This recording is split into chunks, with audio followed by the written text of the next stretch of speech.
Hello, everyone, and welcome to another edition of Mormon Stories Podcast. I'm your host, John Dehlin. It's February 27th, 2025, and today we are here to interview the man who sued the Mormon Church for, I would say, fraud and asked for his tithing back. He is none other than James Huntsman. Hey, James. Good morning. This is not your first Mormon Stories episode. Do you realize that? Do you remember the first one we did? There was some movie we reviewed back in my old office once, and you appeared. I don't know if you remember. You're right. That. I do. So this is actually your second, technically, Mormon Stories appearance that I can Here we remember. go. Anyway, I appreciate that. James, for several years, we've covered on Mormon Stories podcast James's attempt to sue the Mormon Church to get a refund on $5 million worth of tithing that he paid, feeling like the church represented what it was doing with its tithing. And it seems as though those legal proceedings are kind of either wrapping up or are wrapped up. And so James and I have always, anticipated potentially one day maybe having him tell a little bit about this story. So that's kind of what today is going to be about. But if I have any influence in today's interview, what I'm most interested hearing is kind of James's Mormon story to the extent that it plays into this ultimate decision he made to sue the church. It's worth mentioning that the Huntsman family is very well known. For the half of you who have never been Mormon, the Huntsman family is very well known in Utah and within the church. James's dad, John Huntsman Sr., was not only a very successful businessman and philanthropist, he also was an area authority for the church from, I think, 2000 to 2005. Same time Hans Mattson was an area authority. James's older brother, John Huntsman Jr., was governor of Utah and ran for president back in the day when Mitt Romney was also running for president. There are also a few family or close connections with apostles, Mormon church leaders, M. Russell Ballard, David B. Haight, Rasband. Y'all know Apostle Rasband, who would have worked for Huntsman Chemical. But putting all that aside, James was a very successful businessman and is a very successful businessman. He worked for Huntsman Chemical for a long time as an executive vice president, if I remember when I knew you first. And then also he runs a film production company now called, is it still called Blue Fox? Blue Fox Entertainment. Yeah. Distribution and sales, yes. So he's done a lot in Hollywood. So there's so many cool, interesting things about James. What I want to know is kind of what was his early Mormon story? How did it lead to what led him to feel differently about the church that would then lead him to feel like he felt betrayed by the church, such that he would then sue the church to get tithing back, especially given the context of his background. So but we're also going to just talk about his experiences suing the church and those decisions that he made and how things ended up and how he feels about it and where he is now. That's my intro. James, would there be anything you would edit, add, or take away from what I said? No, that was great. And in keeping with Oscar's speeches, should we do a list of thanks? Yes. No, really, thank you, John, for obviously the amount of support you've given me personally and to this case. It really means a lot. And it was a little bit of a scary proposition to head into it because we didn't know how people would respond. So I appreciate your support. You've always been a great friend, a great ally. Very much appreciated. Off camera is Marianne, my wonderful partner, life friend, wife. And so she's here. Thank you for your support as well. You may refer to her as Scary when you're just talking naturally about her, because that's. Did I drop Scary or did I say Marianne? No, I'm just saying. I want to Okay. just anticipate that sometimes when you're in the flow, you may say Scary. I'm like, what? Scary is her nickname. Yeah. It's probably one of the coolest nicknames out there, I think. Yeah. And then of course Mark, good friend. Mark Pugsley's in the house. Hey, Mark. Sorry. I don't want to steal the intro thunder, but just obviously thank you for being here and providing additional context. And he's been on the show a number of times, done a great job. I love his perspective. Very smart, articulate, and so appreciate you being here as well. Thank you very much. Happy to be here. I'm honored, actually. James asked me to come join him just to be clear, I just want to say, so everyone understands, I am a lawyer, but I did not do this case. I am familiar with it. I've followed it very closely and I've read some of the opinions, but I'm here to support James, who's a friend, and also to give some color commentary on the legal stuff. But this is James's story to tell. And remind us your background just super quickly, Mark. I'm a litigator here in Salt Lake City. I've been trying cases and primarily securities cases for about 30 years now. So I've been around the block a few times and am a former Mormon, I guess. And you focus on fraud and whistleblowers, yeah, is that right? Yeah, I represent whistleblowers currently and specialize in securities fraud, investment fraud primarily. Okay. Beautiful. All right. James, sometimes we start with an intention of why someone would want to even come on Mormon Stories and tell their story. Do you want to start with an intention or should we just dive in? Maybe the intention, if we could put a little bit of a boundary around it. I don't know that we'll keep within that sandbox, but we'll try. I don't know that we need to go into the weeds of sort of the technical legal journey that this case has been on for the last couple of years. I think what might be more interesting is just maybe the origin story of where it all began and why. I think that's really important for me that people understand that about this case, because we've read a lot about the motives behind this case, what I was thinking, and what might or might not work. And we've really have not made any public comments on it up until now. So and most of what we read as far as the motivations behind this case, what our strategies were, etc., maybe weren't totally accurate. So perhaps setting the record straight and giving people a perspective of a case that we never expected to be this broadly known, we thought it might be helpful to give people a little insight as to where it all began. Beautiful. Well, if it's all right, maybe I'll just ask a few background questions. So sure. Can you talk about your parents, if your grandparents come into this at all, and kind of just a little bit about the Huntsman family and growing up a Huntsman for you, and then we'll connect it to the church. So, sure. Because half our audience has never been Mormon and doesn't even really, right. The Huntsman name may not mean a lot to right, them, so. Right. And so, and I'll speak pretty openly about my particular points of view or beliefs or perspectives. I will leave, obviously, my parents, grandparents, and siblings, all of their opinions and perspectives, beliefs out of the discussion.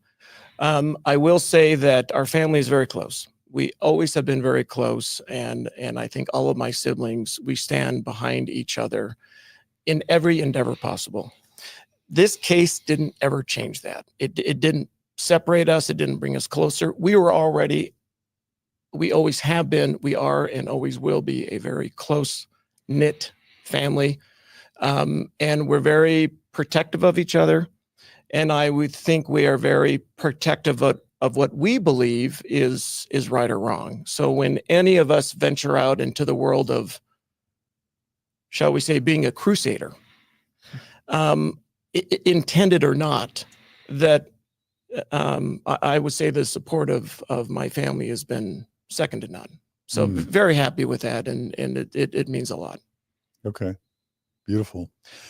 Are your parents from Utah? Where are your parents, like, where did they grow up, or where were they raised? So my mom was born in San Diego, California, and my dad was born in Blackfoot, Idaho. Okay. And were they both raised in those respective places? Off and on. I think my mom's upbringing in the church was probably a little more traditional. I think my dad's upbringing was less traditionally Mormon. And that led to an interesting dynamic growing up in a household that tried to balance the practical realities of one's life and faith journey and beliefs with sort of the as some might say, the strict orthodox confines of what Mormonism is to a lot of people. Is it your mom that's related to David B. Haight? Correct. Former apostle? Yep. How are they related? So David B. Haight is my grandfather, is my mom's father. Okay. And I believe until President Nelson that he was the oldest living apostle since the origin of the church in 1830 by age until Nelson took the crown from him. So that was his claim to fame. Okay, so you grew up with a grandfather who was a member of the LDS Church's Quorum of the 12 Correct. Apostles. Okay. Correct. And okay, do you have fun? Were you able to even hang out with him and spend time with him? I've heard really good things about all great memories. I don't recall any instance of awkwardness as it relates to the church or teachings or doctrines. Nothing in that regard. Got it. Yep. Okay. All good memories as it relates to him and his wife, Ruby. Yeah. Okay. Do you remember where your parents met? Like, oh man, now you're that's like asking when my like kids' birthdays BYU, are. or do you even know? I believe it would have been Palo Alto, California. Okay. Yep. Maybe just talk a tiny bit about your dad starting his businesses, just to get a sense for what he became, if that's worth mentioning. Yeah, briefly, I think my dad was a serial entrepreneur. He at a very early stage followed his passion, followed his dream, and was involved with, started, or in some small way invested in a number of different financial opportunities. And I can pretty much every single one of them went bust or failed in some way, shape, or form, with the exception of one, which was a packaging company. And that packaging company basically then, since it was the sort of only horse standing at the time, that got his attention to sort of get into that particular industry. And packaging ultimately led into the raw materials that go into packaging, which is chemical manufacturing. And so the original name, so Huntsman today is a publicly traded global manufacturer of many different usable products around the world. The original name was Huntsman Container, and because of the packaging side of things. So that ultimately became what today is Huntsman Corporation, which is where my family's generated, well, my father and his team and family generated his wealth, which then has now gone on to support and be the basis for the Huntsman Cancer Institute and the Huntsman Mental Health Institute and many other charitable and endeavors. This may be annoying. What I think of with your dad is like McDonald's Big Mac clamshell sort of containers. Is that even anywhere near the truth of one of the things that your dad first kind of? Yes, really. So that particular product is was a product that was available in the market, meat trays, and it had various packaging applications. At the time, McDonald's used either some type of wax paper or cardboard box to house their Big Mac. This would have been probably, in the 70s. And he was able to get them to substitute that for a clamshell container. And so McDonald's became one of his first baseline customers. So to be clear, he didn't invent, my dad's not an inventor. He just came up with an application and found a customer in the market that didn't exist using an already existing product. And it was a great play. It worked fantastically and really helped set things off on a good way in the early days. Did your dad serve a mission? I don't even know enough to know. As a missionary, no. As a mission president, yes. He was in the Washington, D.C. mission in 1980 to 83. Today, it's actually the mission split in two. I think it's the Washington, D.C. North and South. Okay. Back then, it was one mission. In fact, it might be one mission today. I don't know. So how many siblings did your parents end up having? How many children did your parents have? How many siblings did you have? So there are 9 of us total. And I'm lucky number 7. 7 of 9. Yep. Okay. And what was the culture like in the family, particularly related to the church? Was it a traditional Mormon family, or would that be impossible for a Huntsman family of 9 to be a traditional Mormon family, or somewhere in the middle? Well, I guess it probably depends on what your definition of traditional is. I think Mormonism was always part of the upbringing. Mormonism was always part of the family dynamics. I don't know that we held family home and evening on a regular basis as an example, or got up at 6 o'clock in the morning to read scriptures. Maybe my older siblings did. By the time I came along, I think that those were not part of the normal narrative. But at that particular time, my dad would have been a stake president. And so In Salt Lake, right? Yes. Monument Park. Monument Park, 15th Ward. Right. Yeah. And so growing up, other than the normal teenage angst, I never really had any issues with, the integration of Mormonism and Mormon teachings and Mormon culture into family life. It was just kind of one and the same. It all seemed to work for us, and no real major issues. It was a great place to grow up.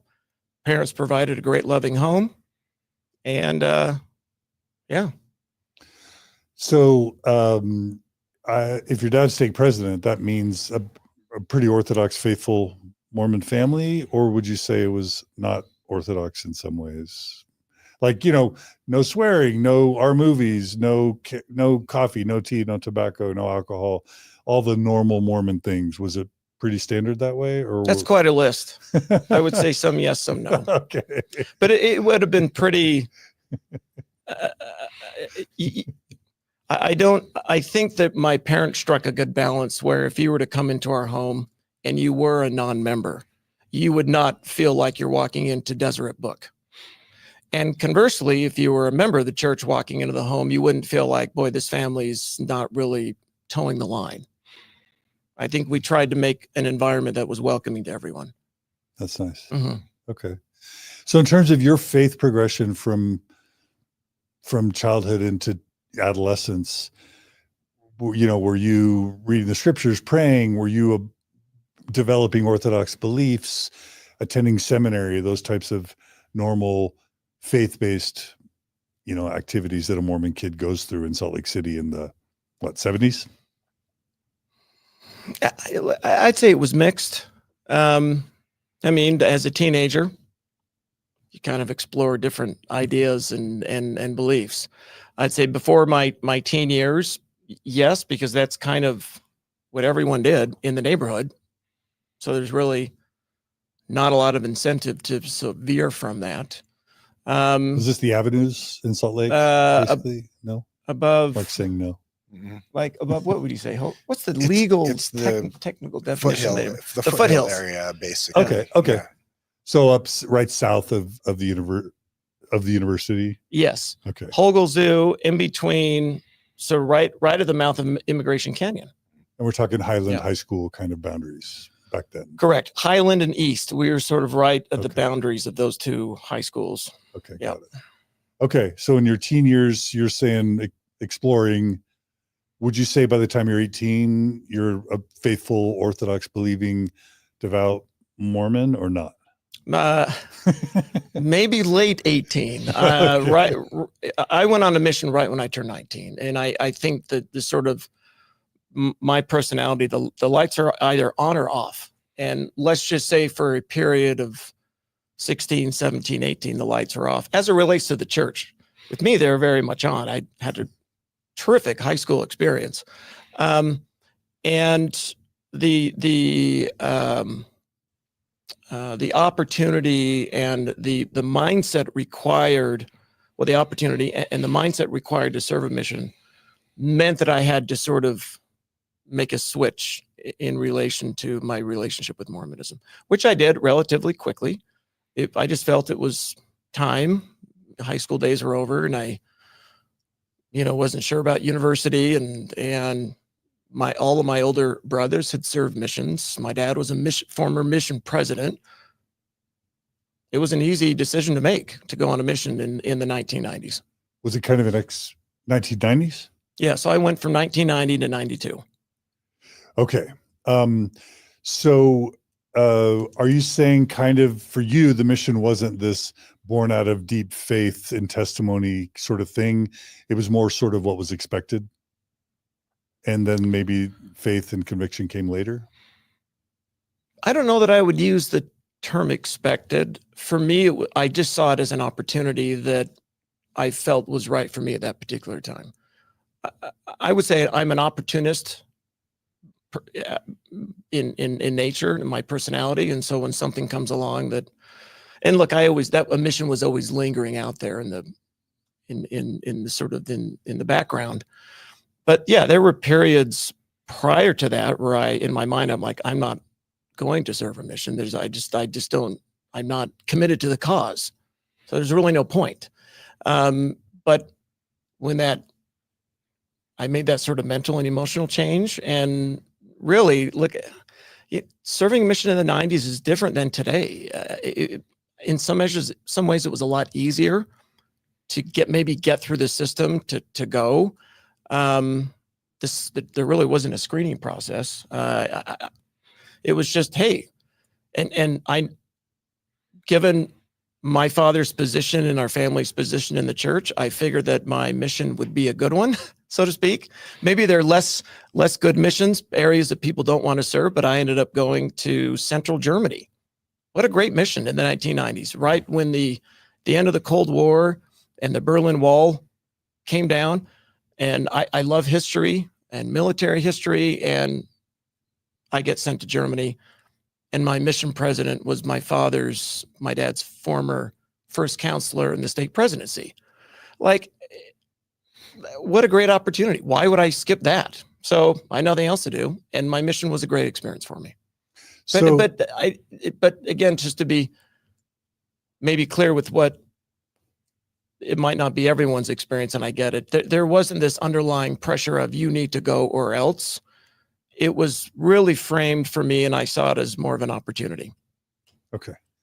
I checked with Marianne before I asked this, and she said I can ask and you can decide if you want to respond. But one piece of, to some trivia to you, would be a very personal thing that if someone has learned about your family at all, they'd know is that there was a kidnapping at some point. Yeah. That you were involved with. Is that something you would want to talk about or not? And I did ask before I got permission to ask, at least. Yeah. So, and I don't mean to joke about something that might have been No. serious. I actually don't know anything about it. It was quite serious, but no, to answer your question, yes, that is an actual event that took place. And you were how old?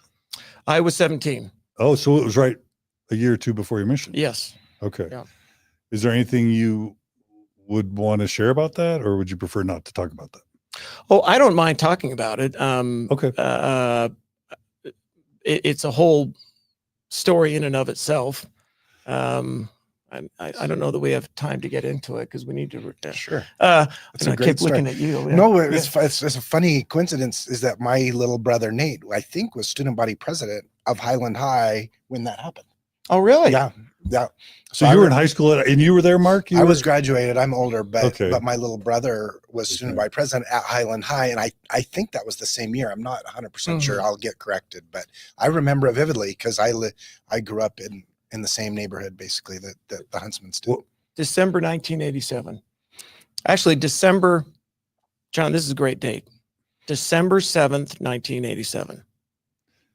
So the other events happen on December 7th, which are also quite historical. Which is Pearl Harbor and yeah. the Armenian earthquake, which our family played a role in, not the earthquake, but in some of the recovery efforts. Interesting side note as it relates to that kidnapping, in terms of maybe the origin story of that, of some of those behaviors and motivations from the people involved. For most of my upbringing in junior high and high school, my father was very private and the family was very private, and we preferred to keep it that way. We didn't, being in the limelight was something that was never a goal. And I think as we get into the case and the motivations behind this case, I very much fell into that same pattern. My father actually gave a gift back in the late 80s. Actually, I guess it would have been 87 to the University of Utah. It's a $5 million donation. Today, that seems like very small amounts to get even a chair named after you at a university cost millions of dollars. But back then, $5 million was a large amount. That's when the University of Utah was kind enough to change the name of the basketball arena from the Special Events Center to the John M. Huntsman Center. And part of the reason the University of Utah did that was for that to be a catalyst to encourage other people to give. Basically saying, if the Huntsmans have given this amount, you can give something else. Interestingly enough, that was also the motivation for those involved in the kidnapping, gave them the idea from what we were told later on of, oh, well, the Huntsmans must have a lot of money. And therein led to the, let's come up with that scheme to kidnap and hold for ransom. So that's kind of how that whole thing transpired. Unfortunately, we made it out safely, and there was an FBI agent who was unfortunately stabbed, ended up recovering just fine, and all the participants involved, thankfully, are living and moving on with their lives. And it's been several decades since that event, but yeah. How long were you in captivity, I guess? About 12 hours. Okay. So Yeah. less than a full day. Yeah. Oh, good. And just because this is Mormon stories, did your faith, did prayer, or your perceptions of divine intervention have any role in either what happened or how you processed it afterwards? Did you feel like God saved you, or it was a miracle, or did you pray to be saved during the captivity? Was Mormonism? I don't believe so. I mean, I would have been, so it was December. So I would have been 16 at the time. I don't know that I would have leaned into my faith in that particular instance. I think where it probably came more to play was on my mission. When I sort of, which I actually think is sort of a good exercise to go through, and that is the whole notion of forgiveness and moving on and reconciling when possible. Sometimes it's not always possible, but reconciling when possible with yourself and with those around you that were involved, and how Mormonism fed into that and the whole Christian narrative. That would have had a significant impact as a missionary, far more than it had an impact during the actual event. Okay. So in terms of like struggling to gain a testimony, did that happen on your mission? You mentioned that you're kind of an all or nothing guy. You're either all in or kind of all out. When and how did you become all in terms of your Mormon belief? Was that on your mission, after your mission, right before your mission? Was it a process? Well, that's a really good question. There's no doubt that a mission, my mission specifically for me, would have reinforced that narrative. In the 90s, I think the church was a lot more.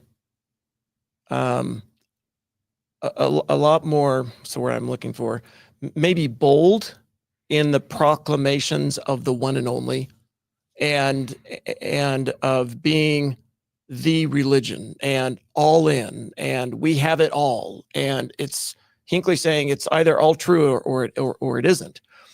That was really a narrative for me in the early 90s, and my personality was such that I leaned into that completely, and being on a mission just reinforced that. So I like many that go on missions, I would have come home off my mission as a very disciplined, obedient soldier to the cause. And was any of that like prayer based, where you're praying for a testimony and then you get the witness, kind of like the Moroni Book of Mormon promise, you ask and it shall be given unto you? Or was it more just in the lived experience of being a missionary, or some combination? Probably the latter. I mean, I would love to have had some type of angelic visitation or the heavens parted. I think a lot of people would like something like that, frankly, because that's kind of the narrative of what you tell people they might get.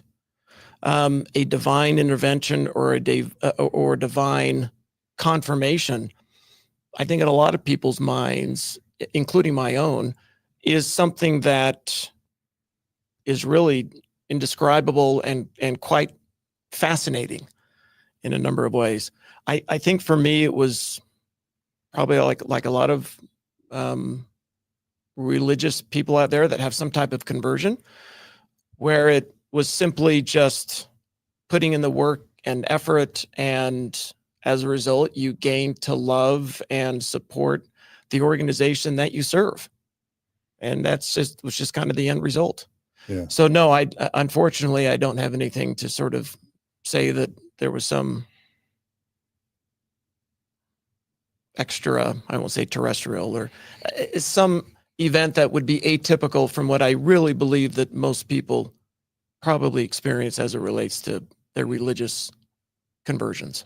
But is it safe to say by the end of your mission, you're an all-in, fully believing Orthodox Mormon? 100%. Fully committed to the church and the traditional Mormon milestones, I think that we all, yeah. Without question. Okay. Yeah. So you served what year span?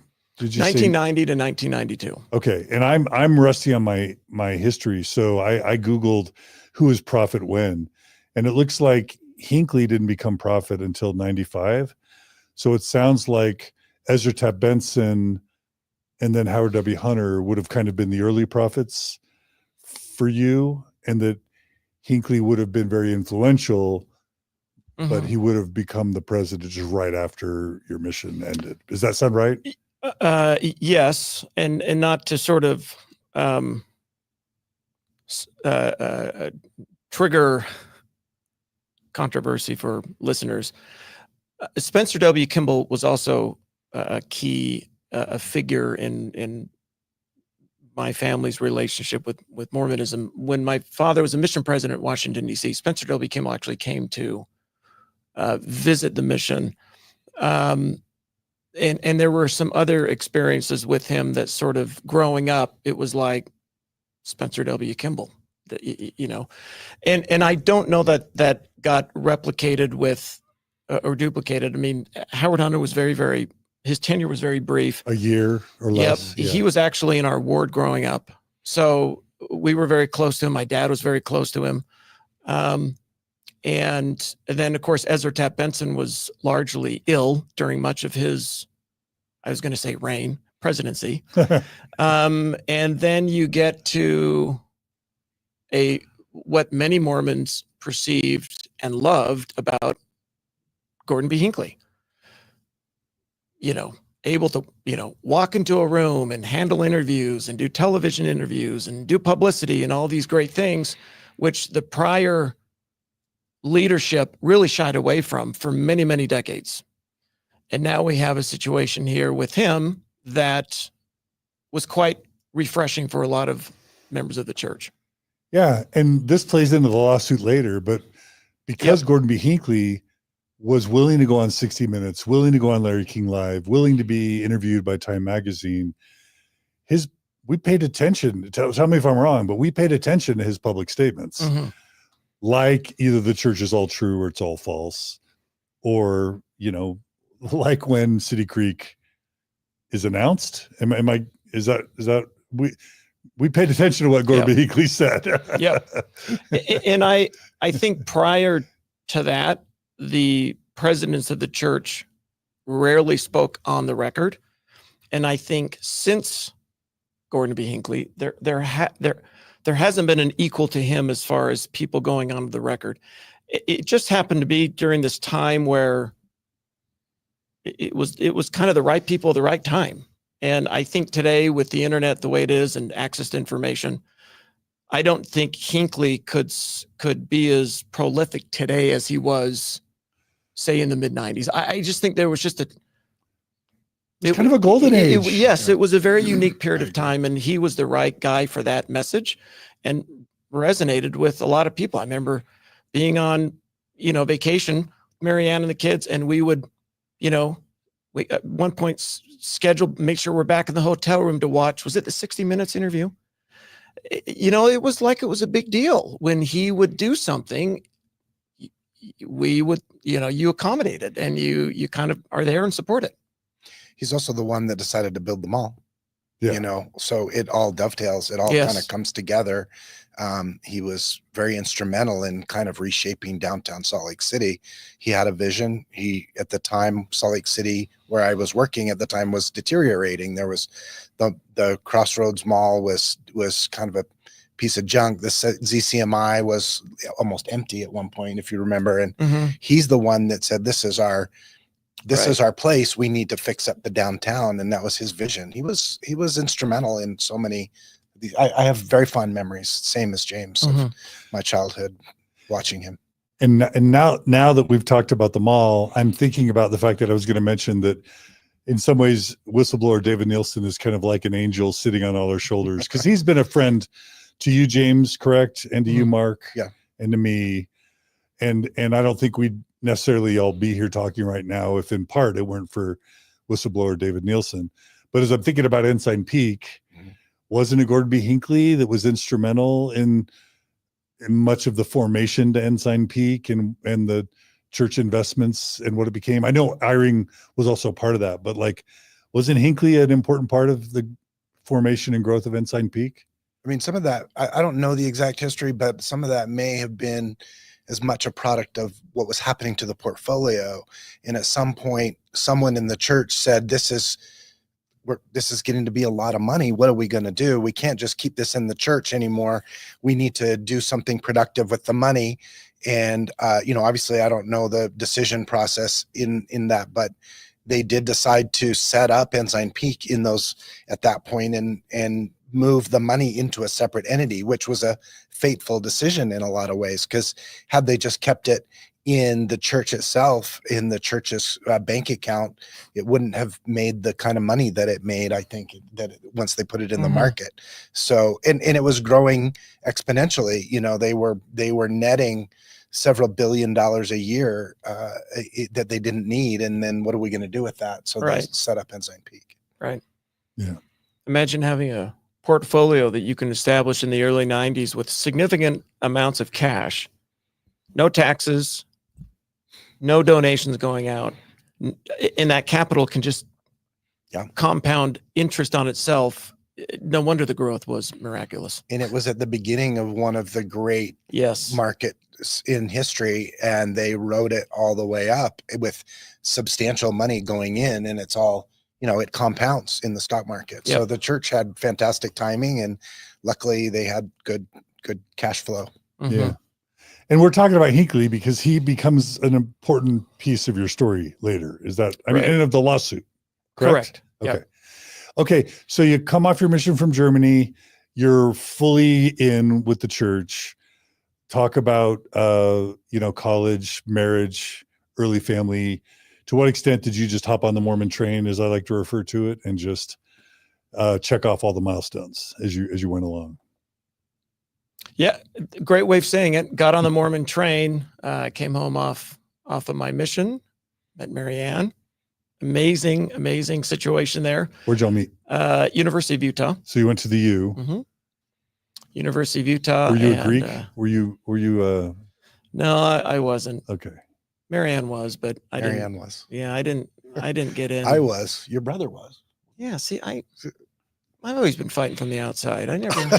Are you an introvert? Is that fair to say? No, I came off my mission. And the last thing you want to do for a lot of people is to go to the frat house. Right. Yeah. Before my mission, that might have been a different situation. But look, I got off my mission, and the objective was to get through school as quickly as possible, and hopefully find someone to board that train together with me.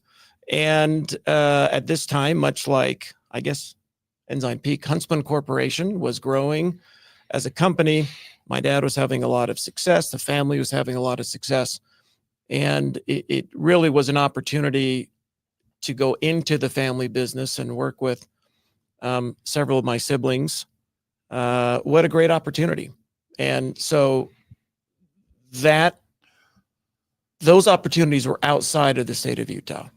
And so there was some level of immediacy, not pressure, but just the practical realities of trying to find, a life partner, a spouse, a wife, and within the church. Doing that in the Salt Lake Valley would have been significantly easier as opposed to being out somewhere else. So I was very, very fortunate.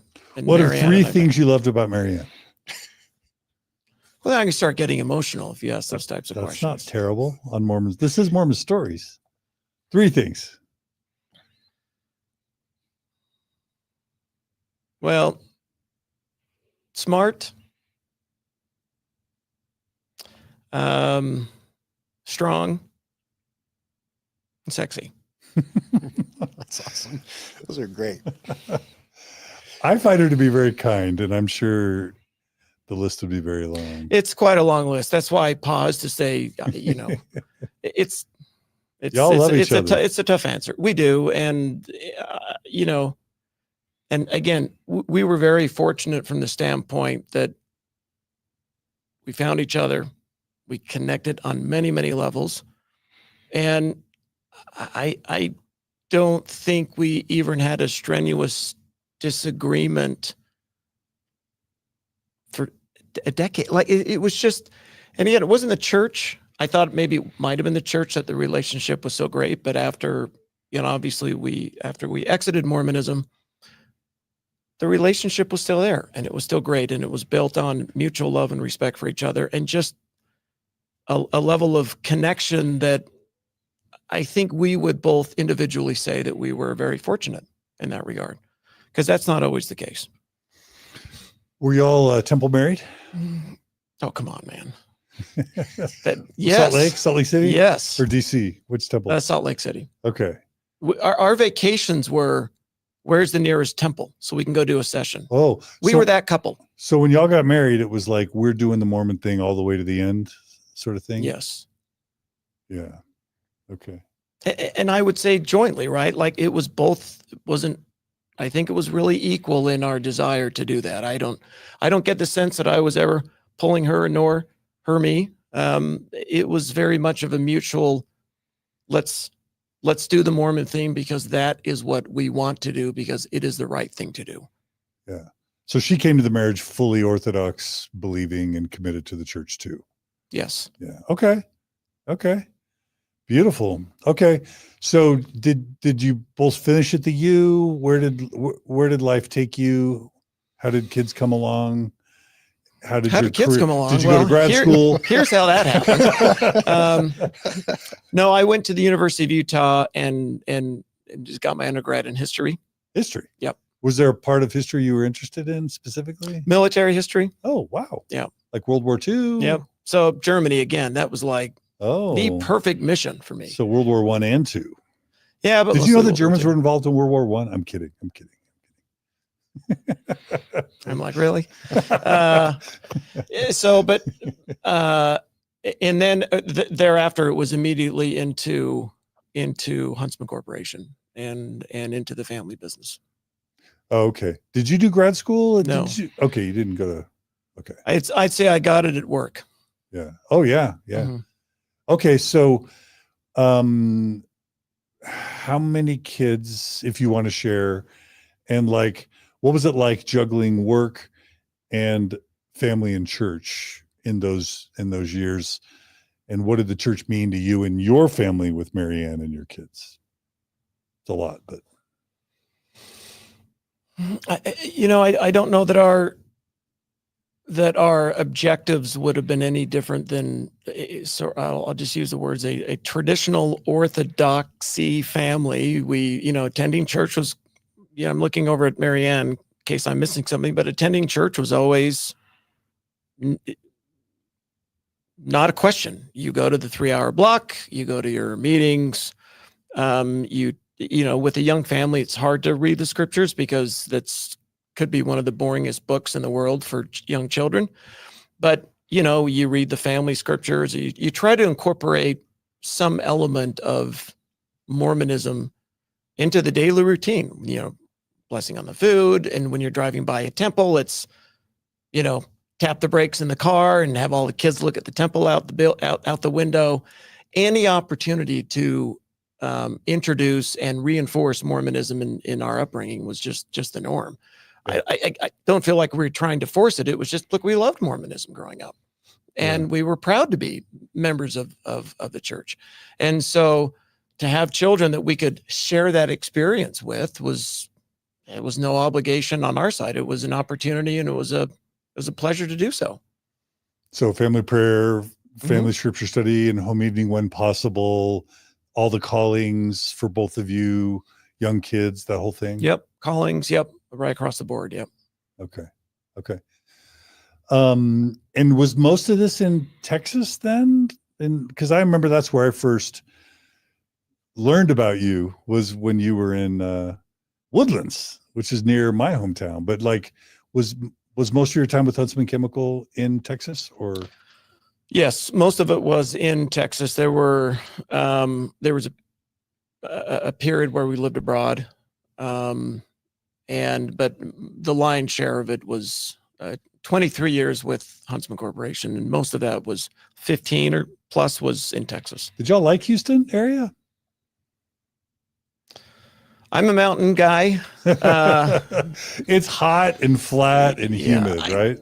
I didn't mind the heat and humidity. I just found the sort of geography a little bit less one tone. But look to, there are these communities, these planned communities in Texas, obviously not in all other states as well. It's a great place to raise a family. I mean, it's safe, and you have your local school, and schools are closed, and the church is closed, your friends are close, and it was a great place to work. Work was, those are great times for in our marriage and raising family. And of course, you have the church there too. And because they're planned communities that are relatively new, there's not a history of Mormon families that are already there like you have in Utah. They're all people that move in. And often I would just sort of shake my head a little bit when you would go to church and people would talk about how much the church is growing. It's like, well, no, we're not growing. People are just moving here. That means that somewhere else the church is declining in their growth or their membership. But it's a net the same number. Yeah. And what that meant is you had a lot of great families coming in there from Utah and other areas that really made the church and a lot of these communities a pretty solid, stable base of people. So the types of callings you and Marianne would have had in those years leading up to before you started having questions or doubts, just give us a sampling of the types of callings you and Marianne would have fulfilled. Well, Marianne, you were Relief Society. Stake. Oh yeah, sorry. That doesn't exist anymore. Stake Relief Society. I don't remember that. That's a tough one. But look, a lot of normal callings. But a lot of the callings that we had. I mean, obviously, when I get a calling, it takes time out from us. It's the usual suspects: gospel essentials, gospel doctrine teacher, which I did for off and on for 8 years. Went through the standard works twice. High council, stake, mission presidency. Like you were always kind of moving around and doing something. Never in the bishopric, thankfully. I think that would have been really tough, frankly.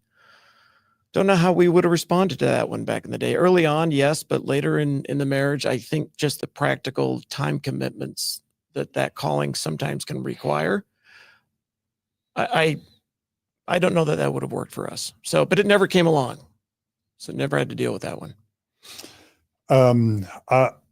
So I'll remember, I first remember, I was living in Logan at the time. I think we've established it was 2013, 2014. when you first reached out to Mhm. me. Is that right? Around that time, what did we establish? Something like that? It's tough to dispute email dates, stamped dates. I think we that's right. said mid 2014. 2014. Yep. So what, let's just go ahead and jump to the, what were the events that would have led to you listening to Mormon stories as a totally committed, devout, in it to win it, 100% Mormon? What would have led you to start listening to Mormon stories and then reaching out to me? When did the cracks first start developing in your faith? Boy, that's sort of that whole relationship between Mormonism and me would have evolved and changed significantly over a period of years. It wasn't, for some people, I know it's kind of overnight or a very compressed period of time. But Mormonism, when it worked for me, was something that was this all-in organization that kind of did everything right and makes no apologies, makes no mistakes. The Doctrine and Covenants talk about the religion is perfect. The members aren't, but the church is. I mean, all this narrative that fed into Mormonism being very appealing to me. I think probably year 6 or year 7 into gospel, or maybe year 8, gospel doctrine, church history and how church history was articulated for me became an issue because I would be a stickler for information. And I started to see gaps in that, and gaps in the sort of, wait a second, 1 + 1 doesn't equal 2 in this particular area. And then, there were just a number of areas where the narrative that I was told and that I was frankly in tears bearing testimony of in another language to somebody I didn't know,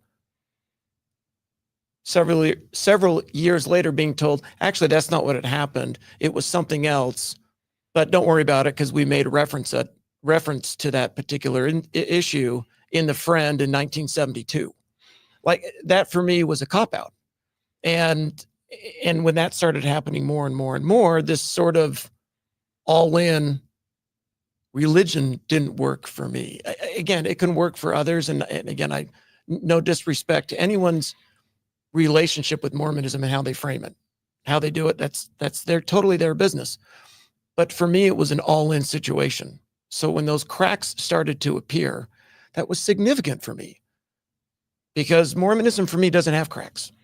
And when it started to have those cracks and I couldn't repair them and they became more and more and more, and having those discussions with some of my siblings and friends people at church that we were friendly with, one of them mentioned Mormon stories. And that's when I went on and listened. And that's when I then reached out to you and said, hey, this is great. And, it's been a great relationship ever since. It's been a great ride. But that was it was somebody pointing me in the direction of Mormon stories to say, hey, look, and I believe at the time, John, you were still you were trying to walk that line of I felt Mormon stories was tailored to me. Hey, James, you have cracks. Let's figure out a way to heal those cracks. I don't know if looking back to that was even possible. For me, that was not possible. So just to make sure we give a sampling, what I'm hearing is maybe Joseph Smith's first vision and how that story changed. It sounds like I heard the translation of the Book of Mormon, the stone in the hat and the gold plates not being in the room versus the Urim Thummim. Are there other examples of the types of historical discrepancies that were really meaningful to you besides first vision, Book of Mormon translation? Others that stick out as big ones?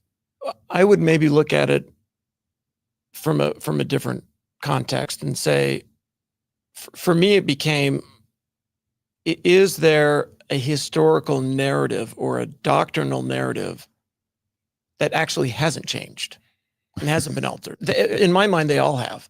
And so therefore, for me, it was just, one pillar being knocked out after another. And when I put the sort of the logic test or the historical test, or for me, what I was told to teach, I really couldn't find anything that hadn't been through some type of alteration in order to tailor make it for a Mormon today, somebody like me. And it just wouldn't. Oh, wow. It just wouldn't work. Everything, priesthood, temple. I don't know that. And for some others, I'm sure that, again, may not see it that way. I can totally appreciate that. I actually don't see a single instance where that's not the case. And that's why it became problematic for me. And it went all in to, in essence, all out. And I just couldn't juggle all that. I just couldn't make it work. Because we're live streaming, I want to make sure everyone feels comfortable. If anyone needs to take a break, just wave at me, hop up and do it. And then I'll carry the conversation with the other person that's remaining. I don't know if you want to take advantage of that now, James, and Mark and I can talk for a second. Is that all right? Yeah, we'll do that. You want to do that one? Sure. All right. Okay. So Mark, really quickly, while James, Mark, really quickly, do you want to share any memories of the Huntsman family? Because I think it's kind of fun. I think it's kind of fun that you grew up in the same kind of neighborhood, and you and your, I guess, family would have also had memories and thoughts. Sure. Anything you want to share so far, just as someone who has been sort of a friend and or an observer for quite some time? Yeah, well, I mean, I think that it's interesting to hear the story about the kidnapping from the opposite perspective, because I remember at that time becoming friends with the Huntsman family. We all went to high school together. There were several, his cousin was my age at Highland. And I remember we went to a big party up at the Huntsman family estate. The brothers had houses next door to each other, right up at the top of the hill, kind of at the base by the H-Rock. If people are in Utah, you'll know they lived up kind of in the H-Rock area. And which brothers? Well, no, so his cousin is his father and his brother lived next door to each other. Okay. And James, I hope I'm getting this right because he's not here, but they had these beautiful houses that were right next door. And so it was like the Huntsman compound. And so the cousins were there and they were all very close, and everybody kind of hung out, and they were very well regarded. I don't think I had an understanding in those days that the Huntsman, about this significance of their financial situation. I was kind of clueless about those kind of things. But I do remember when the Huntsman Center got renamed, and then it kind of was on my radar screen that these are the Huntsmans that I know. So anyway, it's just thinking back in those days. That was a long, long time ago. I'm a few years older than James, but I was definitely aware of it. And the Huntsman family has been, we're going to talk about this in a minute, but I just want to say, if you understand the prominence of the Huntsman family and their name, and given the fact that his brother was the governor in Utah and ran for president, you have to take that into perspective about what James did here, because he filed a lawsuit and put his name on the top of it. And that takes a lot of bravery. I often have clients who want to sue somebody, and I have to say, now, your name, this could get picked up in the paper. Your name is going to be on top of this case, and that there's going to be fallout from that. You have to be aware that when you put your name on a lawsuit, people pay attention. And if it's a significant lawsuit, then the newspaper will pick it up. And in this case, what James did has to really be seen in the context of he has a very prominent family, a grandfather who was a general authority, and he had the bravery to really do this is important. I think it's an important part of the story. From the outside seeing it, I remember how significant that is. Yeah, I don't have my timelines totally right, so I checked, and John Huntsman Jr. was governor from 2005 to 2009. Okay. And then it says that he resigned as governor to become ambassador of China under Barack Obama in 2009. Right. But I'm guessing he would have run for president during kind I of think the he ran 2008. against Mitt Romney. That's Yeah, my in the recollection. primaries. In the primaries. And then Mitt Romney won that primary. Yeah. But I remember that was kind of this moment for Mormonism. And also for the Huntsman name, all of a sudden the Huntsman name, which had been quite prominent in Utah, became prominent nationally. And people, I think the name in the late aughts or whatever that is, that the Huntsman name became a nationally known name, as not just a locally known name. And that's important, that to see this story in that context. Yeah. And that's something I because I grew up in Texas, away from all of this. And then I went to BYU, but then almost immediately left and, did my career thing. This is all kind of cultural context that I wouldn't have really had.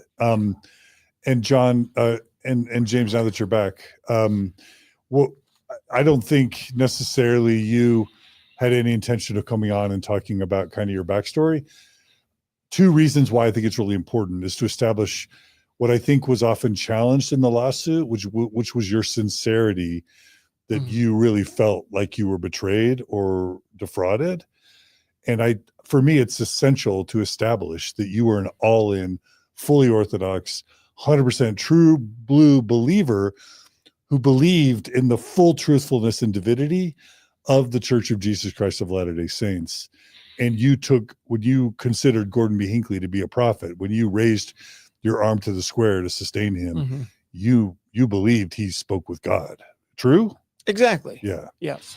And then also what Mark said, go ahead. You don't pay tithing if you don't believe in the church. I don't think, when my when my testimony started to crack, the first thing I did is stop writing those checks. I think that writing significant checks to the church is really a sign of a belief and faith that that Heavenly Father is commanded it and you're following his commandments. Anyway. Yeah. And the second thing, in addition to sincere, devout faithfulness, something that Mark mentioned while you were out for a second, James, is the pressure and the stress and the intensity of bearing the Huntsman name and just deciding that in spite of all the connections, families who are, apostles, family members, friends, in-laws, a dad who's an area authority, a mom who is devout, the business name, all the connections and ties and relationships with the church, and probably with a lot of love for the church. It's no small thing to say, I carry this name and I feel strongly enough about this that in spite of the ways that this might carry a lot of pressure and even disappointment for others, I still feel strongly enough about this that I'm gonna actually file a lawsuit. So can you talk about going from losing your faith to deciding that you wanted to file a lawsuit? Take us through that and anything else you want to add while you're. Man, that's a tall order. I'm glad I took a breather. So we left with you kind of doubting all the aspects of the church, but you still have to make decisions. What will mom and dad think? What will my siblings think? What will happen if people find out I lost my faith? Take us from that point. Well, I think it goes back to the strength of the relationship that Marianne and I had, and I think we were in lockstep together. So you weren't worried about how she would take your loss of faith? No, because I think our journey was we were walking a similar path. There might have for us the sort of being on the Mormon train and exiting the Mormon train and doing it the way that we did over a period of time was, we were on the same page. There was never really any issue of why are you doing this or you're not believing that or not going to church for 3 hours and during this transition of, as I'll use the phrase that you started with, the Mormon train, and leading up to the lawsuit, which was always designed to be private and non-public, we had 2 boys on missions during this period of time, and trying to manage that and juggle that as well, recognizing what that means as somebody who's been on a mission, and what that might look like coming back to a home that is different than when you left.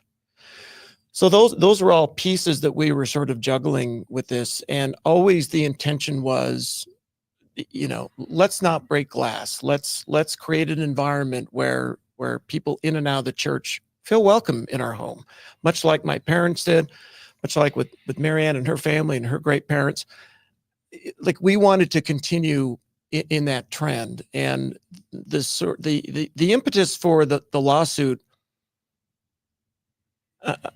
I can't ignore the fact that there was some piece of motivation behind that I wanted to give the bouncer a bloody nose exiting the bar where I had a bad experience. And I just felt like I had given so much to this organization. And at some point, I felt they couldn't give 2 shits about me. At some point. And it was like, fine, 2 can play that game. Then I'm done. But as part of that exit out, there was something I felt I wanted back from the organization that I felt didn't treat me the way that I treated that organization. And that was a different experience for me, because you look at the key relationships in my life at that time and historically, my siblings, my parents, Marianne, my friends, business colleagues, I never really had something whereby I was putting so much in, and I realized I was getting very little out. And when I sort of came to terms with that, I wasn't happy. And so that, again, there were other elements we can get into, but that was, in terms of the personality that drove that home, that had nothing to do with being a huntsman or a crusader or, being public, or it was just like, hey, this is not how you're supposed to treat others. So there. So the decades of your faithfulness up until your loss of faith, were you enjoying the Mormon train? Were you enjoying being a Mormon, raising your kids Mormon, living the Mormon lifestyle? Or were you not? Like, I think that I feel like I loved my time as a Mormon. Were you loving it up until you learned that things were different than you had been taught, or something less than loving it? No, loving it. Okay. For sure. Loving it for sure. And even in the transitional period, I would say that, that wasn't a massively uncomfortable time for Marianne and me. We still had 2 kids on missions. We were attending a ward in Texas. Look, the name was pretty high profile. I was gospel doctrine teacher. I could kind of say and do things maybe that others couldn't. And so if I had a different relationship with Mormonism, there was really no downside for me, because, Marianne and I were generally on the same page. I had very supportive siblings, some of who shared those same views with me, and those same questions, and about the structure of the church and how they were maybe less than competent at the top in terms of their leadership. That was a very hard thing for me to digest as well. So yes, to answer your question, loved my time within Mormonism. I had a great mission, terrific mission, all good memories there. Wouldn't trade it for anything. And our time in the church and serving and I have really very little to look back on and say, man, that really gets underneath my skin.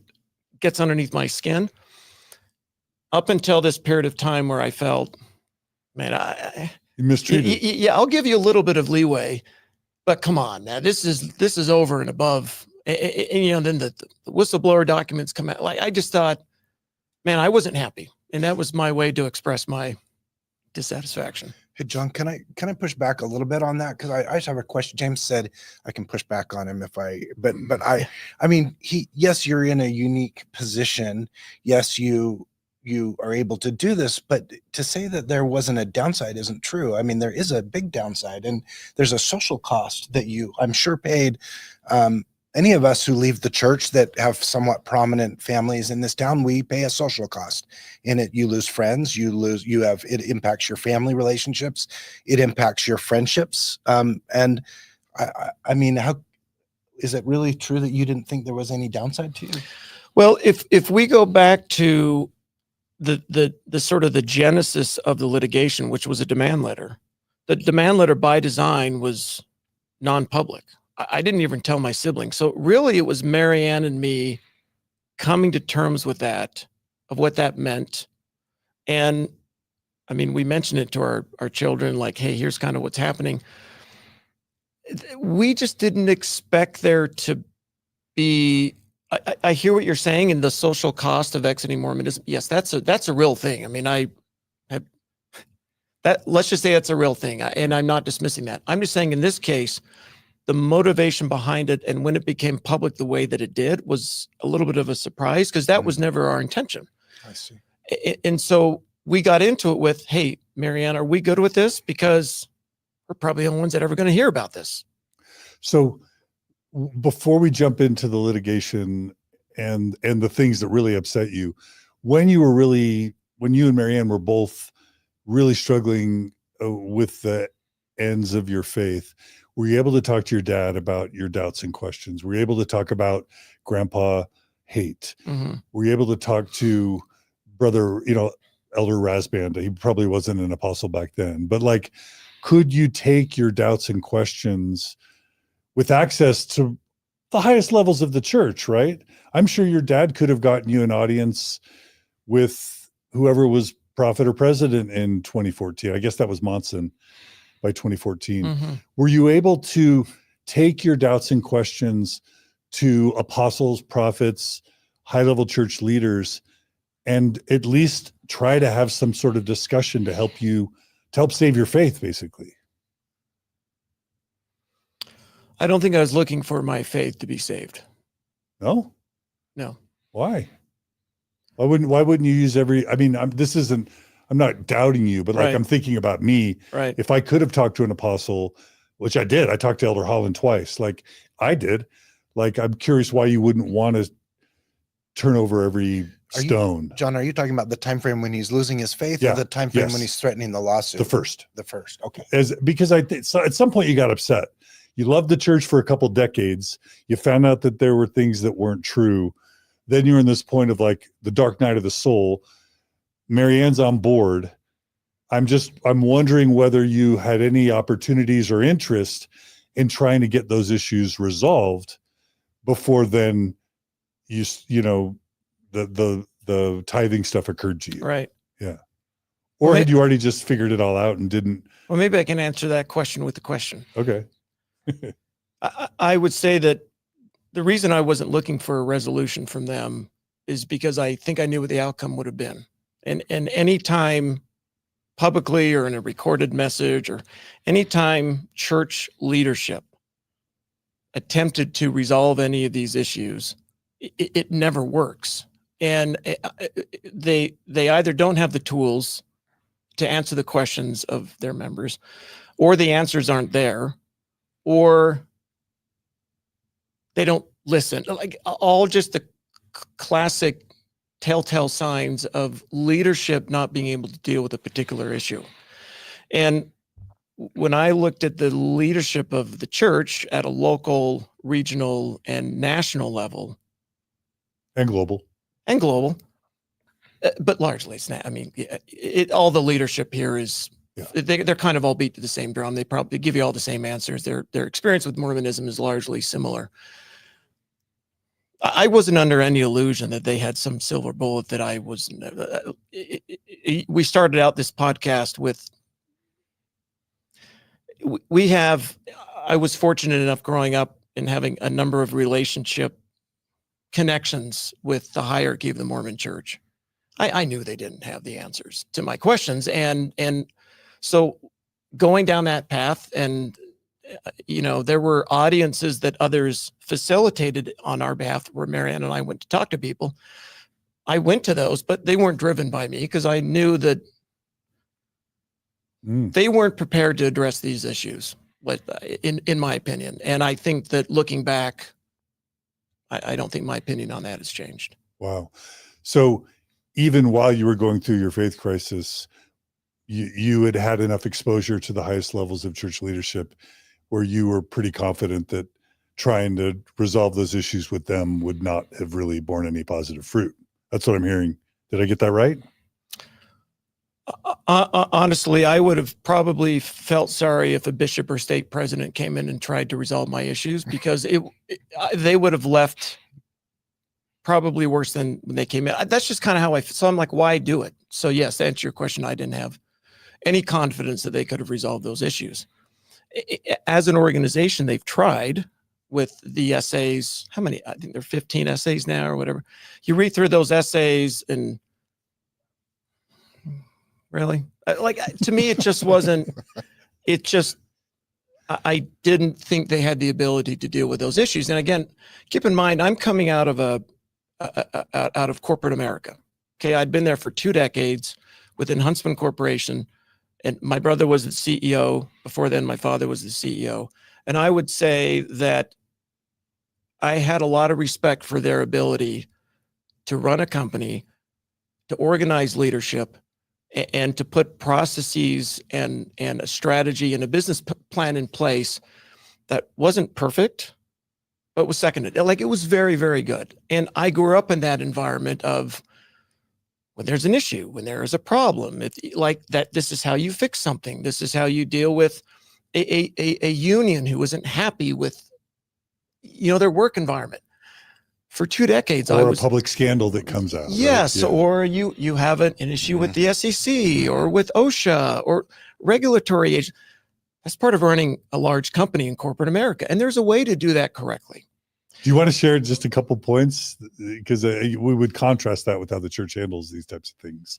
Well, my point in mentioning that is that I was in that environment, and as I would sort of laugh with Marianne and say, okay, I don't think Jesus runs Huntsman Corporation, but he claims to be the CEO of the Mormon Church, Mormon Inc., or the corporation of the president of the Church of Jesus Christ of Latter-day Saints.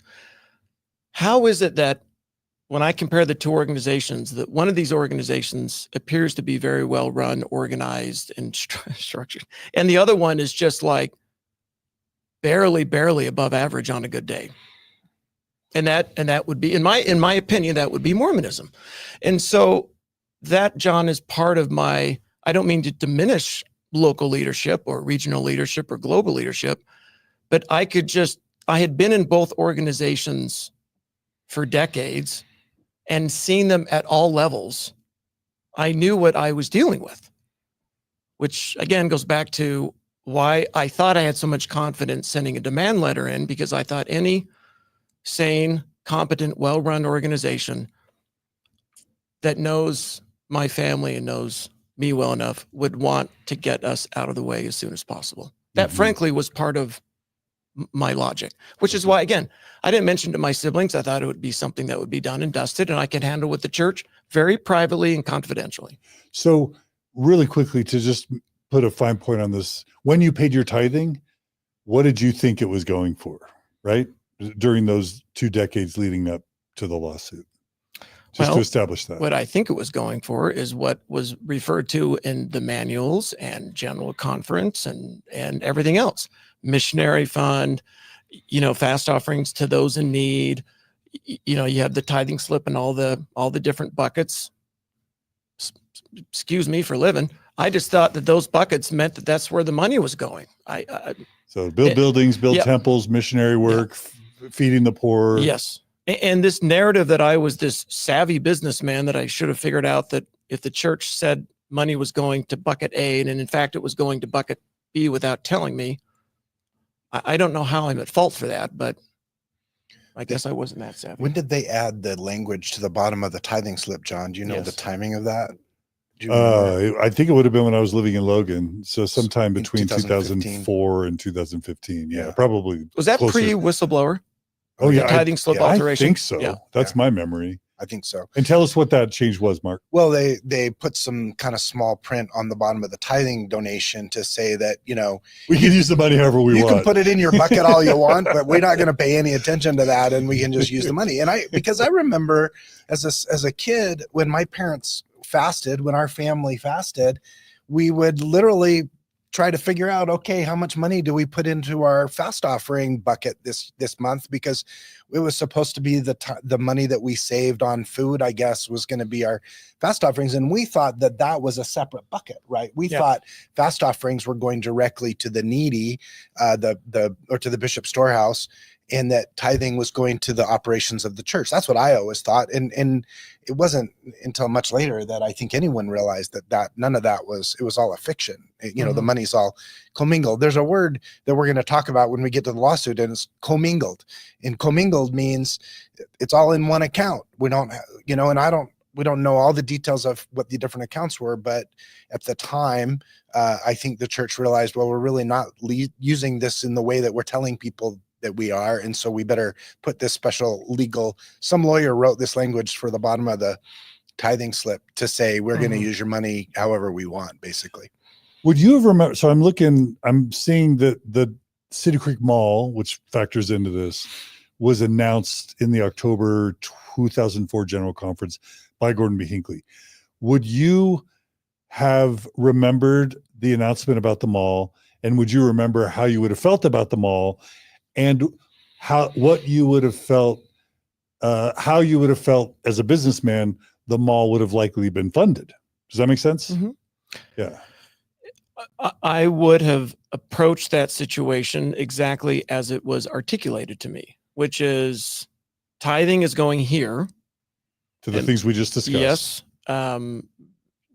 Gospel principles, the gospel doctrine, like any church printed material under the word tithing, there's like 4 or 5 buckets, and they're the same ones that have been that way for 10, 15, 20 years. They might have altered them recently. I'm not up to speed, but at least when I was growing up, where's tithing going? Oh, it's going here, here, here, and here. My attorneys would say, how do you know that? And I said, well, that's what they told me. Like, it's in this book, it's in this talk. Like, there's never the word investment account ever appeared. But I would say, but the church has businesses. You know, back then it was radio stations and TV stations and a little bit of land, and maybe they're making some money here.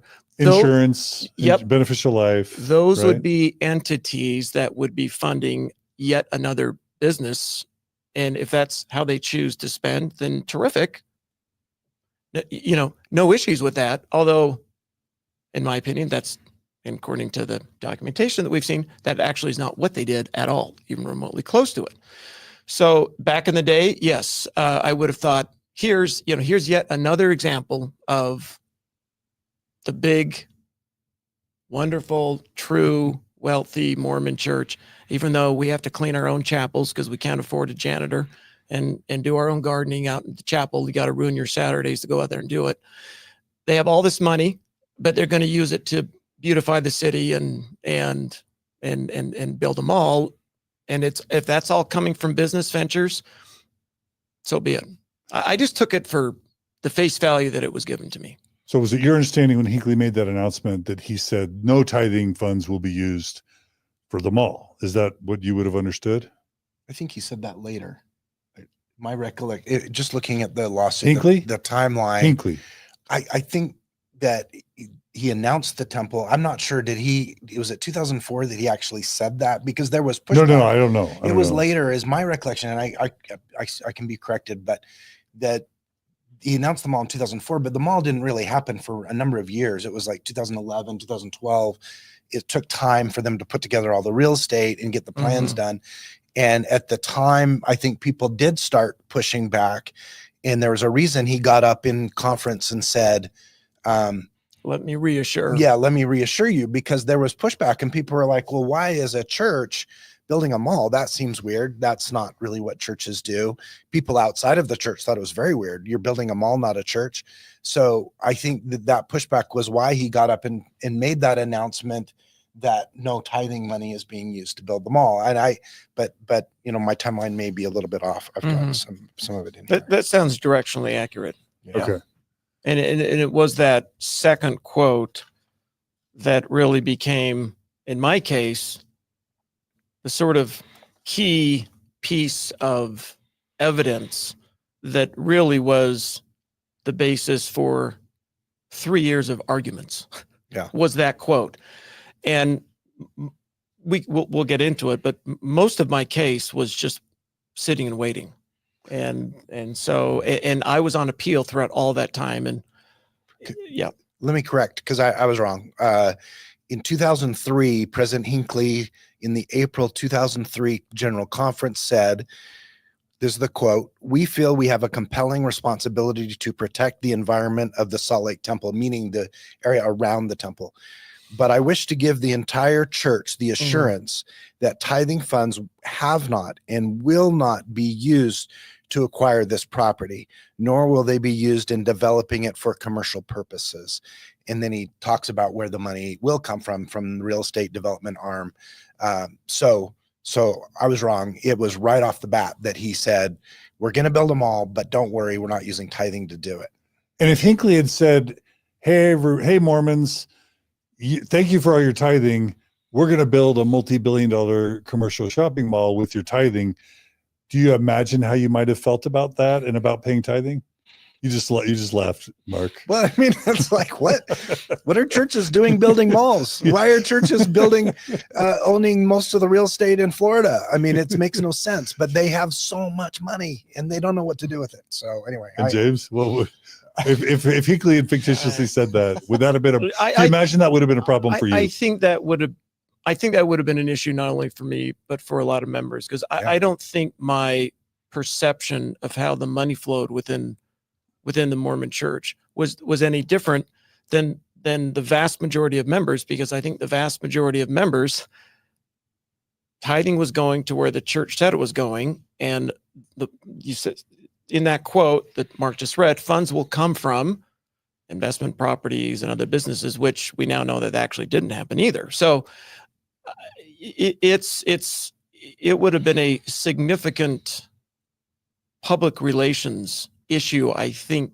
if they were to say something like that, and for good reason. It would have impacted a lot of people. That why are we, you have all of these talks of, if you're going to pay tithing or pay your rent or food, electricity, whatever, pay tithing. And now that's all going. They had to keep tithing as a sacred and unique spiritual definition. If not a Rolex, not funding a Rolex store. And look, building the kingdom. That was what we always thought. It was for buying churches and building the kingdom. And missionary work and temple work. What does a mall have to do with that? Mm-hmm. Right? Yeah. And look, I might differ from Mark a little bit from the standpoint of what was the church doing buying malls or land. I actually don't even care. Like any organization that has the funds to commence in a transaction in the United States or any other country, so be it. That's their right and ability. Where I have an issue is how they did it and how they said something and did something else. And one of the more consistent rebuttals to what I've done that I hear from people, not directly, but I don't go online much and read much on either side about the case. But when I have from time to time, it's, I don't care what the church does with their money. Like, why should you, James?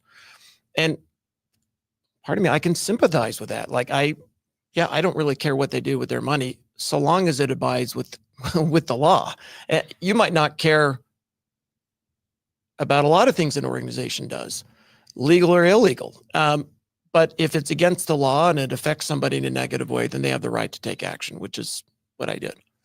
So your faith crisis happens. I imagine you and Marianne and your kids would have just ridden off into kind of the post-Mormon sunset. Was it David Nielsen as a whistleblower and the public revelations about Ensign Peak that became the big trigger for you to start thinking a potential lawsuit, or was it something else, or was it some combination? Take us to that. Because I remember when you called me and you're like, John, are you aware of anyone ever suing the church to try to get their tithing back? I remember that phone call. And I'm like, I don't know, man. I don't know. Like maybe, but what led up to that phone call? Was it Nielsen? Was it Ensign Yeah, I Peak? think I reached out to you. It's correct. I reached out to. But what made you reach out to me? I guess I'm wondering. Like, was it the Ensign Peak, David Nielsen whistleblower revelation, or something else? Because you would have had to learn at some point that the tithing money went to the mall. How would you have learned that? Yeah, I mean the whistleblower document was certainly key in having the basis for a legal argument. I think prior to that time, when I sort of noodled on the idea of, I just wasn't familiar with how the law works, what constitutes fraud in federal court, what boxes have to be ticked in order for that definition to be made, and wanting to take action against the church because of what they say over the pulpit, or because of, making disingenuous statements. That's not the basis for litigation. There actually has to be something more. And I think when the whistleblower documents came out, that then helped to put a nice bow around a legal argument that I could make. Again, at this point, I'm not thinking of litigation. It's all a demand letter. But in that demand letter, I wanted to put something and signal to the church that, like, you got to read between the lines here. These whistleblower documents do not shine a favorable light on what you've done. We know the church. I know the church very well. Like, I don't mean any disrespect to anyone. The doctrine, like my initial demand letters, which I think both of them were made public. I don't remember, Marianne. I think they both were made public. What was the date of those? Do you know? That would have been last half of the Coronado pre. So yeah, I'm seeing the David 2019. Nielsen story broke in November of 2019. So I'm guessing what occurs to me is maybe 2020. Yeah, I think maybe it was. The reason I'm guessing the year, I think it was December, January. So it was right in the crossover of a year, but it was either 3 months or 12 months from that period of time. So either early 2020 or early 2021. Yeah. Okay. Is when you would have come up with the idea of a demand letter. Yeah. And tell us what the demand letter, whatever you want to share about what it basically said. Well, I think it's available online. If you had So terms. Basically it's, geez, I haven't read it. Wait, the church would have released the demand letter? No, I think we did as sort of a way to sort of, because look, you're in a legal fight and the church is trying to defend their actions while minimizing mine. Like, that's the legal strategy. We're doing the same thing. I didn't take offense at it. I didn't particularly agree with it because I think they were making false representations, but so be it. That's the world of corporate litigation, I guess.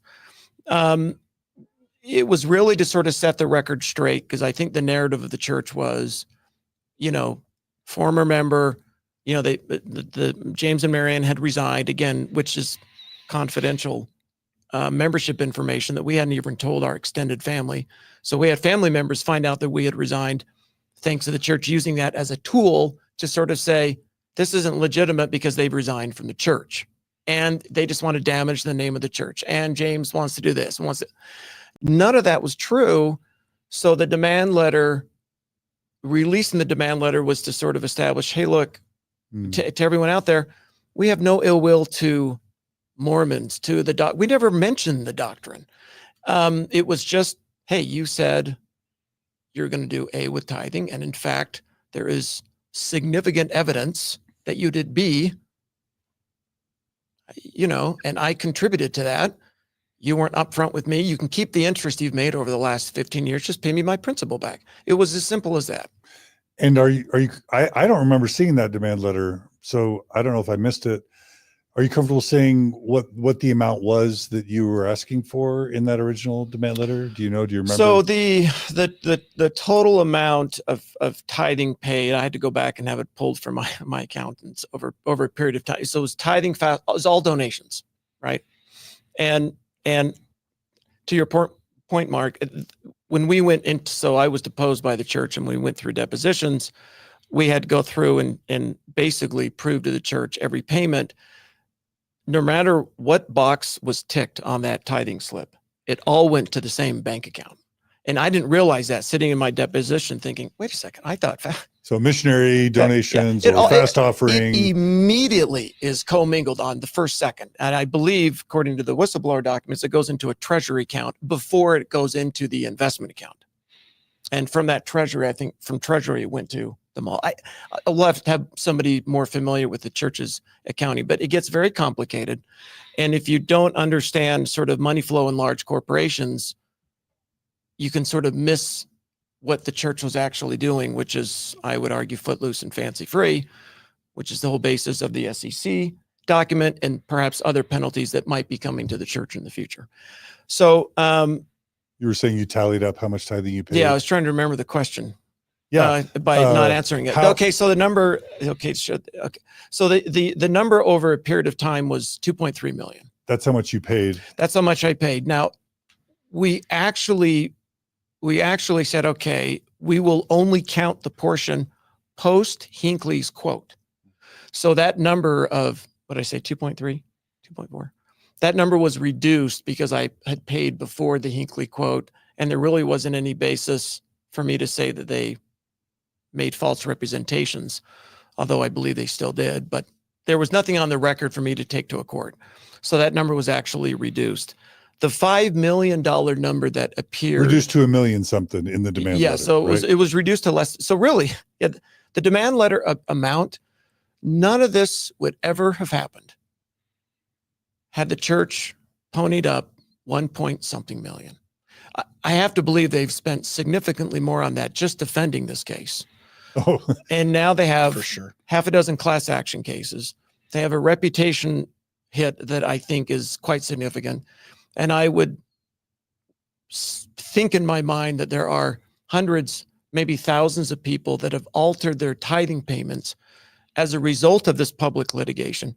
So you look at the cost, the cost that they have borne opposite the settlement with me, which, by the way, you guys would never have heard of it. so you fully Confidential. intended with your demand letter to receive the 1 point whatever million Yes. and then quietly go off into the night. You Yep. weren't planning on like then publishing it and embarrassing the church, I- telling other no, people, hey, no. you can get your money from the church. No intention of that. It was a very personal battle for me. That's why Marianne's name and no other names appear on any documents. It was something between the church and me. That was it. And getting resolution for a relationship that I felt was less than honest with me. That was my way to resolve it. And a couple quick questions. So some would say, did you need the million? Was it really about the money? Like, how would you answer that? Like $1 million, what's $1 million? Did you need it? Was it symbolic? Did it represent something bigger? Is there anything you want to say about that? I mean, yeah, $1 million is a lot of money. It's symbolic. Yes. I mean, it's not like I had a debit I had to cash out. Like, shit, I got to come up with $1 million before next Thursday or something's going to happen. Or something. Look, the demand letter it required no apology. It required no public statement.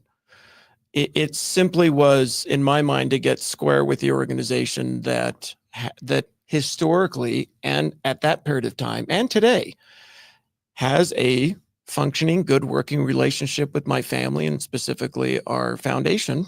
The Church of Jesus Christ has been a great partner, the Cancer Institute and mental health.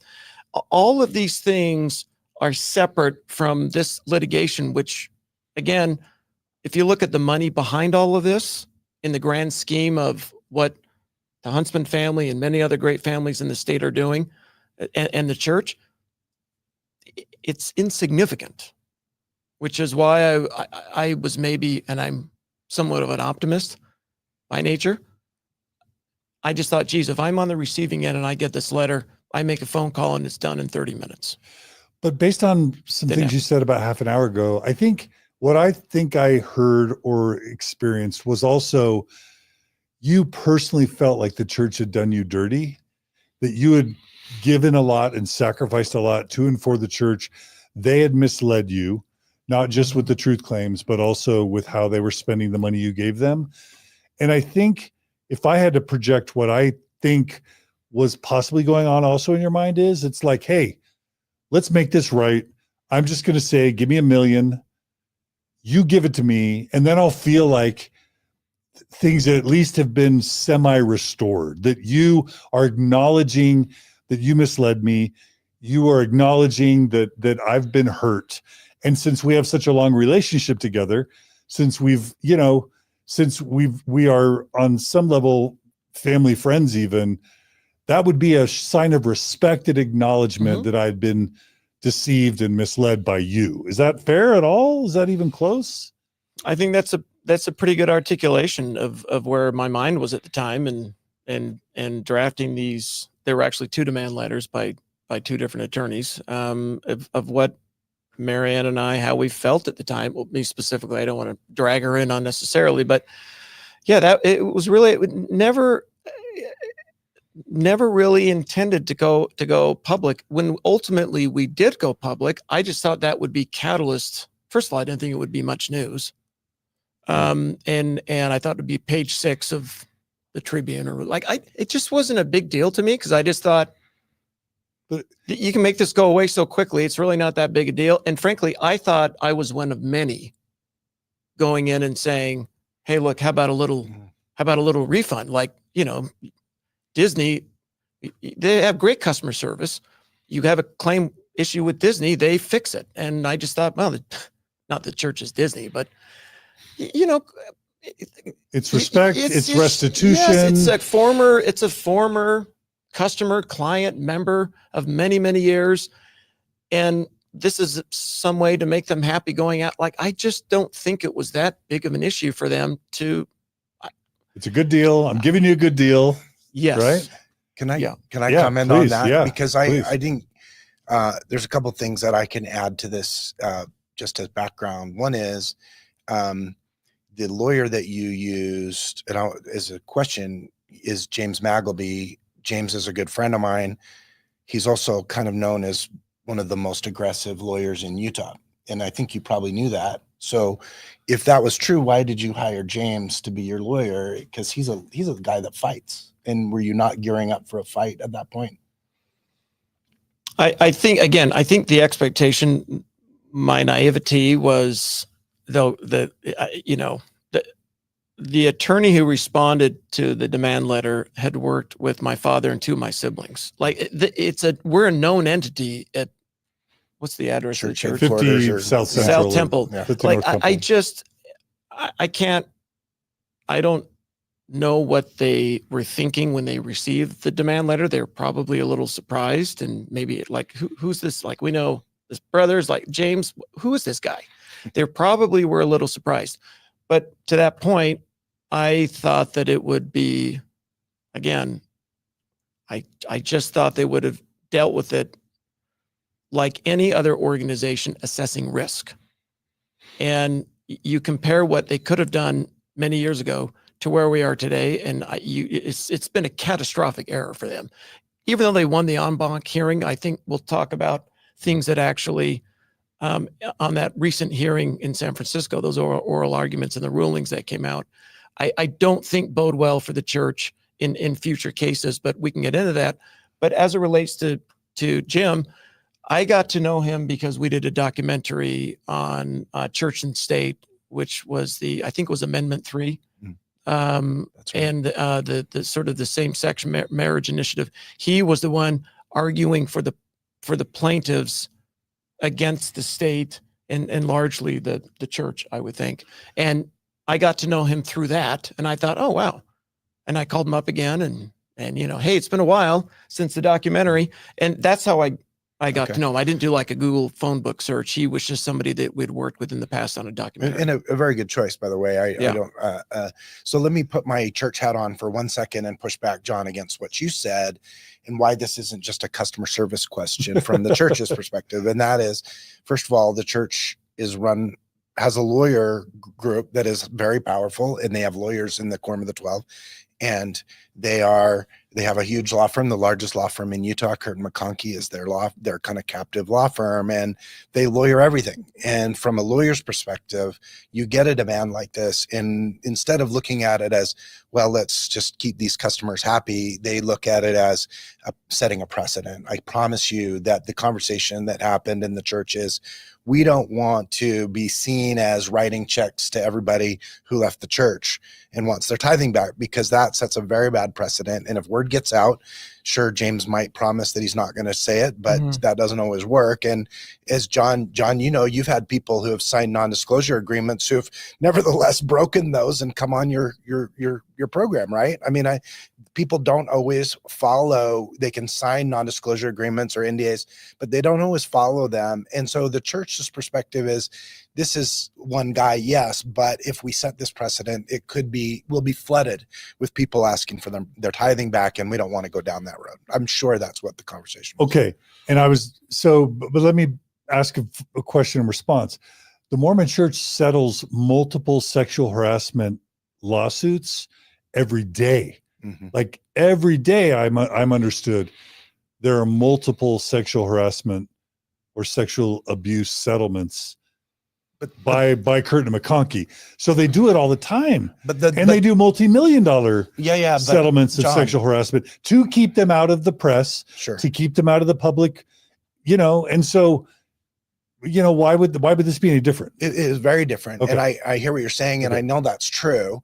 The church, first of all, in these sexual harassment cases is dead in the water legally. That's why they settle these cases. They don't want the people coming in and saying, because they don't do background checks. They've got real problems about, who they're putting into youth leadership because they don't do background checks. And unfortunately, inspiration doesn't really work. So in those cases, I think they want to keep it out of the press, yes, but they also realize that they would get killed, and they have gotten killed on those cases that have gone to trial.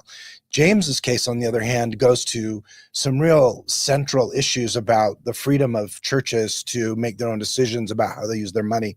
This is First Amendment to its core. The decision that we'll get into in a minute, that on the en banc Ninth Circuit case, the main decision didn't really get into it, but some of the concurrent decisions did. And I'm sure the lawyer said, look, this is not sex harassment. This is, can we have someone in a lawsuit tell us what to do with our money? The answer is no. He's going to get laughed out of court. Let's fight it. Different analysis. So I'm hearing two things. I'm hearing from you, Mark, that it was a smart risk assessment determination. Smart. I'm not saying that. I'm just saying that's how lawyers think. They say, can we beat this? And is it going to set a bad precedent? Then let's fight it. But otherwise, they don't fight it. Well, the risk assessment that I'm hearing you say, Mark, is that they're thinking, if we give this guy $1 million, there's a good probability that it'll leak out. And then as soon as honestly, there's at least 10 million ex-Mormons in the world. Easy. Right?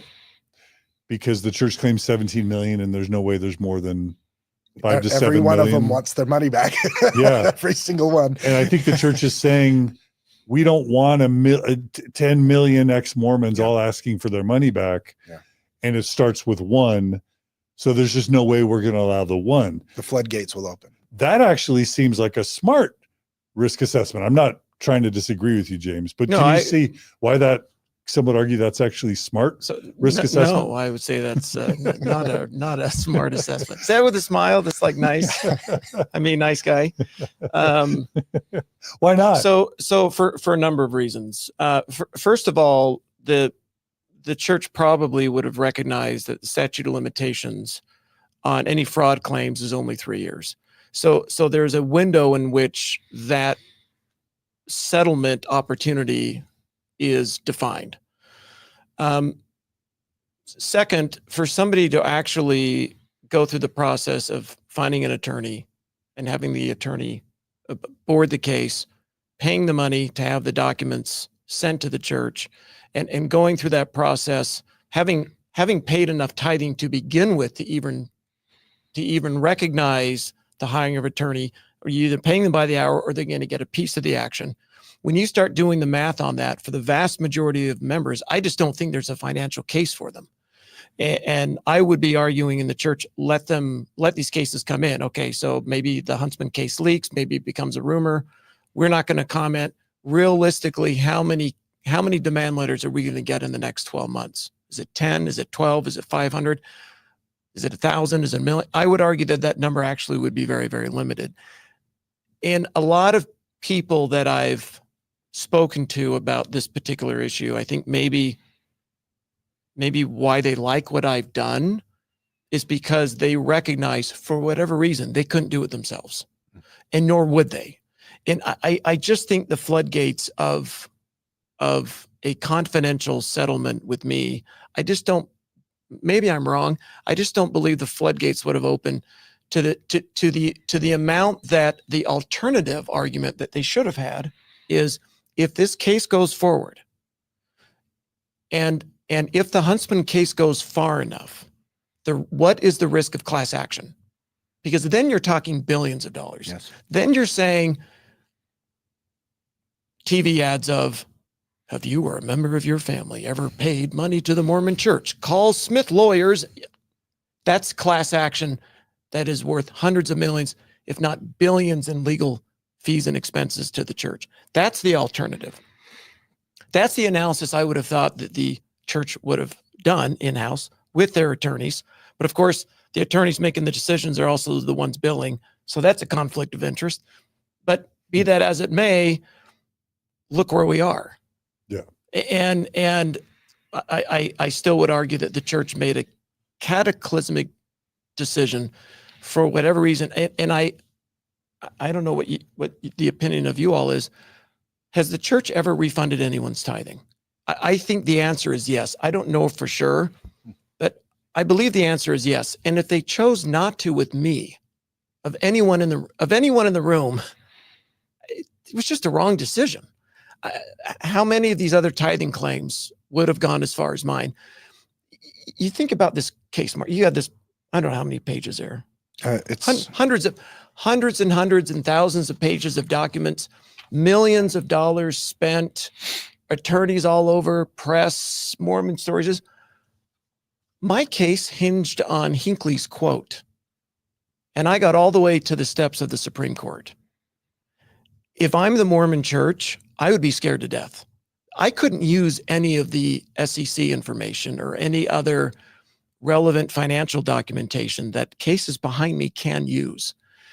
And the consistent thread throughout these, so there have been 3 judgments, 15 judges. The consistent decision with all of them, I think to a T, correct me if I'm wrong, Mark, is that the church in this case is not afforded First Amendment protection. I wasn't able to prove my fraud case to a level that met their threshold. All I had was a quote, and I got pretty damn close. I couldn't use the SEC filing. I couldn't use other financial documents. I couldn't even do discovery on the church. And look how far I got. For other cases coming in that can use financial documentation, knowing that it is unlikely that these courts are going to reverse that decision on freedom of religion, my case is my case is done, right? That's why I'm here chatting. But to think that anything behind me could have been avoided for 1-point-something million 3 years ago, like I think that is, to me, the bigger question. And it's a strategic question that the church, when I spoke to individuals in my legal circle that were familiar with the law and corporate law and government law and strategy, they were all just like, oh, well, the church will settle, like with your name and this case and your resources. They should settle this instantly, because the downside, although it might be a small percentage, the downside is so significant for them. It's 1 million versus, if one of these class action cases gets through, you're talking billions, I would think. And I would say, to the church's reputation, tens of thousands of people have once you see Huntsman sues church fraud, I would say that's impacted tens of thousands of Yes. members, their commitment to the church, their desire to pay any money to the church. It's like this huge funnel of awareness to the Ensign Peak scandal, which then leads both to an awareness of the fact that the church, everyone now knows that the church has 150, 250 billion with a B dollars worth of stocks and bonds and real estate. The whole Widow's Mite website, right? That's an amazing resource now. There's a documentary that's about to come out about the money and the wealth in the Mormon church. Like it's almost like their decision to say no to that settlement letter opened up this floodgate of missionary work against, for awareness around the church's bad financial dealings and future lawsuits. So I'm now switching sides and saying, I think there is a good argument to be made. They made a catastrophic mistake. Yep. Sure. Yeah. And you have to add Dave Nilsson's revelations to that, the lawsuit plus what they learned about their money. When you put those two together, I mean, it's a double whammy for the church, and it's going to continue. The fallout continues every day.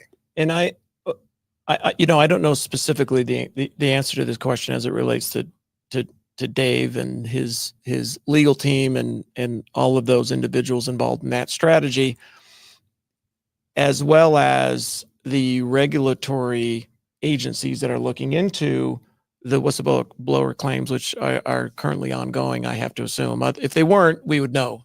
Church would have announced that, but they're ongoing. I have to assume that maybe this case being in the public light makes it easier for some of those items as it relates to the whistleblower case to go public, including the SEC settlement, which to me was a low number. It was $4 million for Ensign, $1 million for the church. Correct.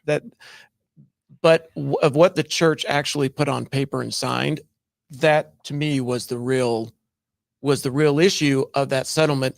You couldn't put a price tag on that. I wish I could have used that in my case, but because I'm on appeals, you can't introduce any new evidence. Every day people tell me they left the church over either Ensign Peak or the SEC's, settlement. That was a or major a combination settlement. of the two, Yes. or your case, like literally every day. So tens of thousands of people have left the church over this, I think, if not more, if not hundreds. Yeah. Maybe I was a bit naive, but honestly, just hearing us chat, maybe now you can understand when I sent that letter, I say we sent it, but I put Mary Ann's name on it so she could have some semblance of exit if this thing got nasty. I thought that, hey, if we heard back, they should call back here in a couple of days and just, we'll be very polite and appropriate and respectful and shake hands. And hey, it didn't work out the way we all wanted to, but let bygones be bygones. Let's focus on the future and cancer and mental health and these other areas where we come. That's where I thought this whole thing was headed. And I remember when you told me the settlement was rejected, you were genuinely shocked. I would say maybe hurt. I think you felt shocked that it was stupid and maybe disrespectful. I don't know. Is that fair? I was pretty surprised. And look, when we filed the case in federal district court in Los Angeles, and we were assigned Judge Wilson. When we filed that and had the Washington Post did a piece on it, and then it was picked up on Drudge Report. I had somebody text me at just going off to bed at 11 o'clock. Hey, you're on Drudge Report. What? I was so floored, and I was a little nervous. I'm just like, where is this thing going? This isn't been designed for that. It was always a very personal, intimate, $1 million spat between two. Well, they're wealthy, but look, it was over some money from wealthy institutions and individuals trying to get square with each other. Nothing wrong with that. We really weren't prepared for the public interest in the case. And again, that was never the intention. But when you all heard about it, I'd be curious, were you just thinking, what is this? I thought it was massive. Yeah. But from a legal perspective,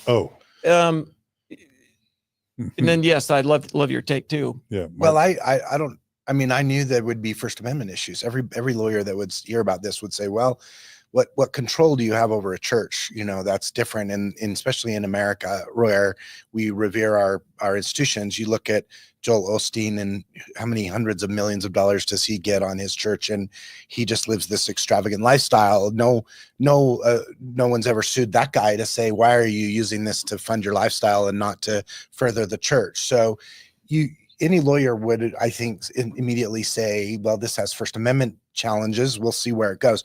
But I do want to say, from a strategic perspective, if you had wanted to make a splash, if you had wanted to do this for PR, you would not have sent a demand letter, right?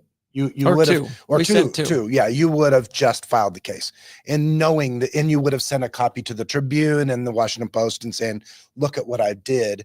And I think it's important for people to realize what your motivations were here. It was not to become the poster boy. That was never your goal.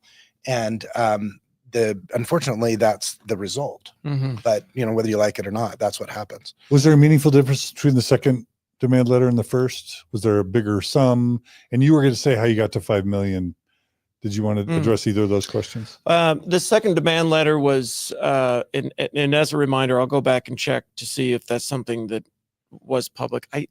I just, it's been many years and many documents in the public eye on this one. I'll go back and check. And if we can release those, then I'm happy to send those your way. The second one was a little bit pricklier. We had the firm in Hollywood, one of the biggest litigators, Lively and Singer, very respected firm in Los Angeles. And I was introduced to them, gave them all the information on this case. And basically their response was, we get it. This is a very unusual case for us. You have a high profile client, you have a high profile religion you're going after. Their early response was, this won't last long. There'll be a settlement here quickly. Like, that was and they do this all the time. And so the second one was a little more aggressive, shall we say? Because so more money, right? No more money. Oh, okay. No. The money was the same. It was a little bit in responding to some of the elements of the first letter, which was like, okay, come on, guys. Like, I'm not going to buy into the narrative of how you're trying to fish out of the situation. I think we all see it for what it is. Anyone with a, second level of accounting understanding can and you compare that to these quotes publicly, 9 out of 10 people on the street are going to say you're guilty. Let's not go there. The 5 million was basically the original amount plus the interest, because remember, I was giving decades ago interest and penalties and fees and everything. So that was kind of the number that we set with. Whether the court ultimately would have accepted that, ultimately a settlement is an agreement between the two parties. So that becomes, but we felt like we just wanted to have a number that we could sort of be consistent with throughout the process that would, include all of the elements of cost. Because initially it was just the principal. Church, you can keep the interest and everything else. We can calculate what that is based on, financial performances. You can kind of track that and come up with some type of number.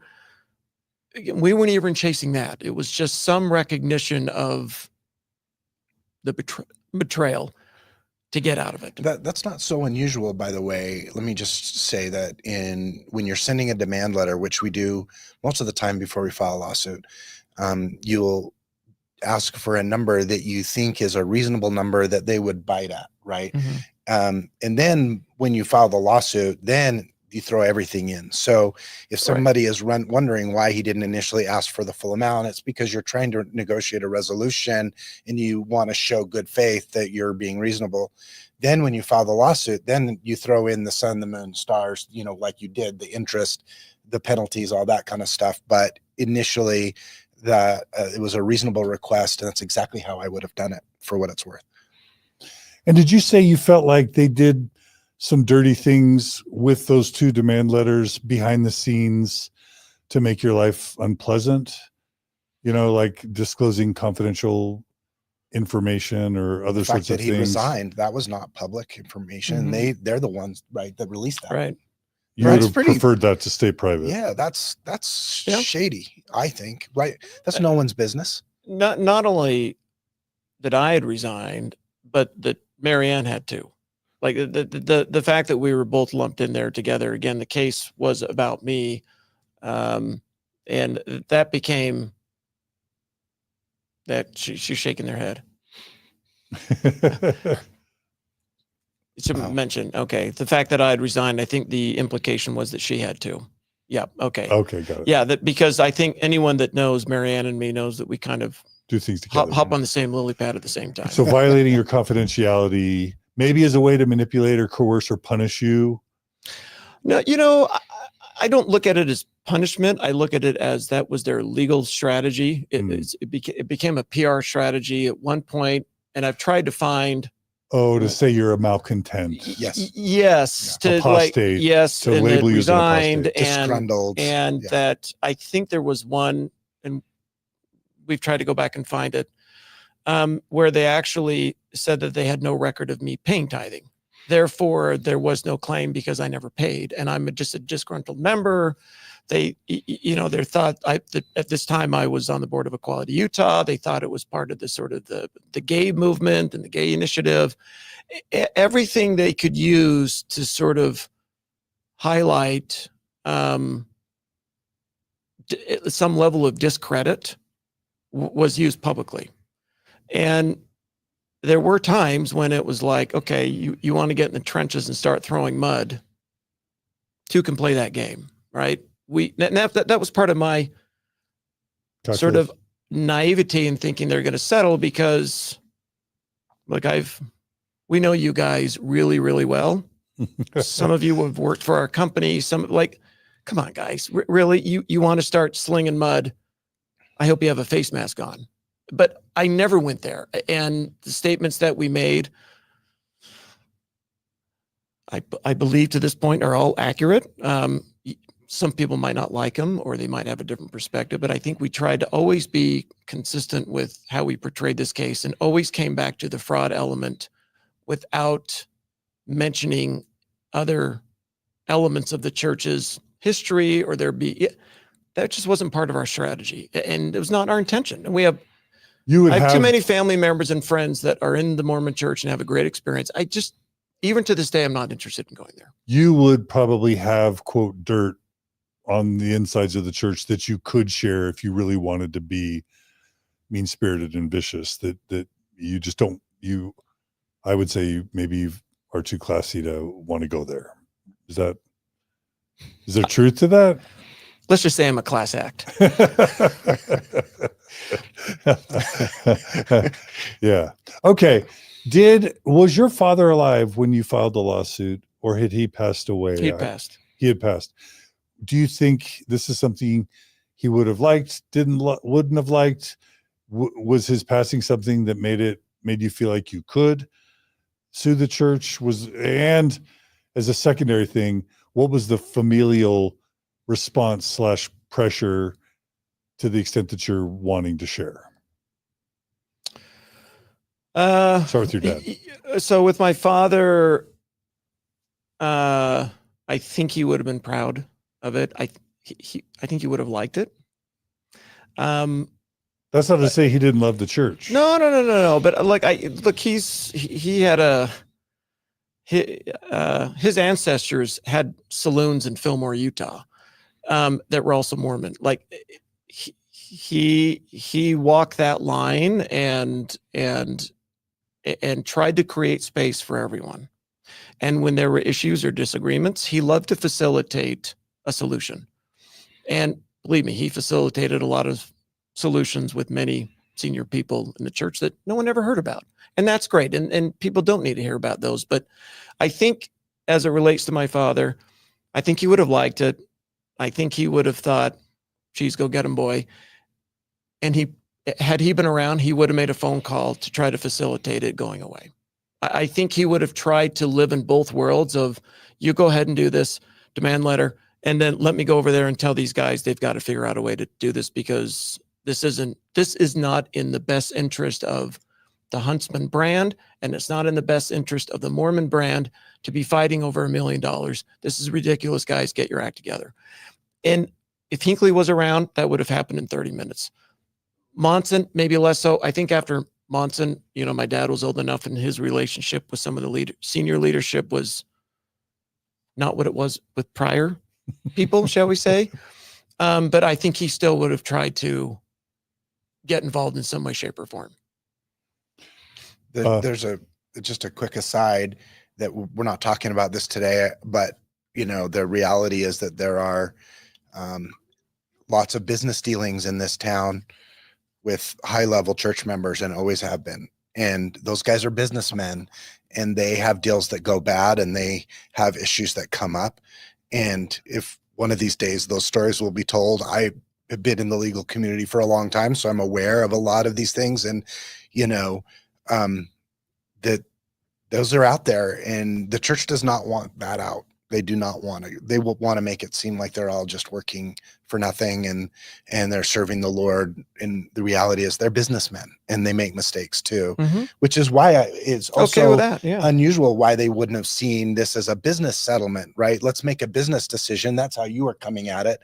Let's make a business decision to get this resolved and get it off of our shoulders so we can focus on the work. And they didn't do that. So for what it's worth. And look, this is the corporation is clearly a business. Yes. If you look at the ecclesiastical welfare side of the activities of the organization and compare that to the corporate financial wealth management side, I mean, come on, it's not even close. It's like, running a small church chapel with 15 people and saying you're a religious organization, but on the side, you're managing $100 million of cash, and you're saying you're really a church.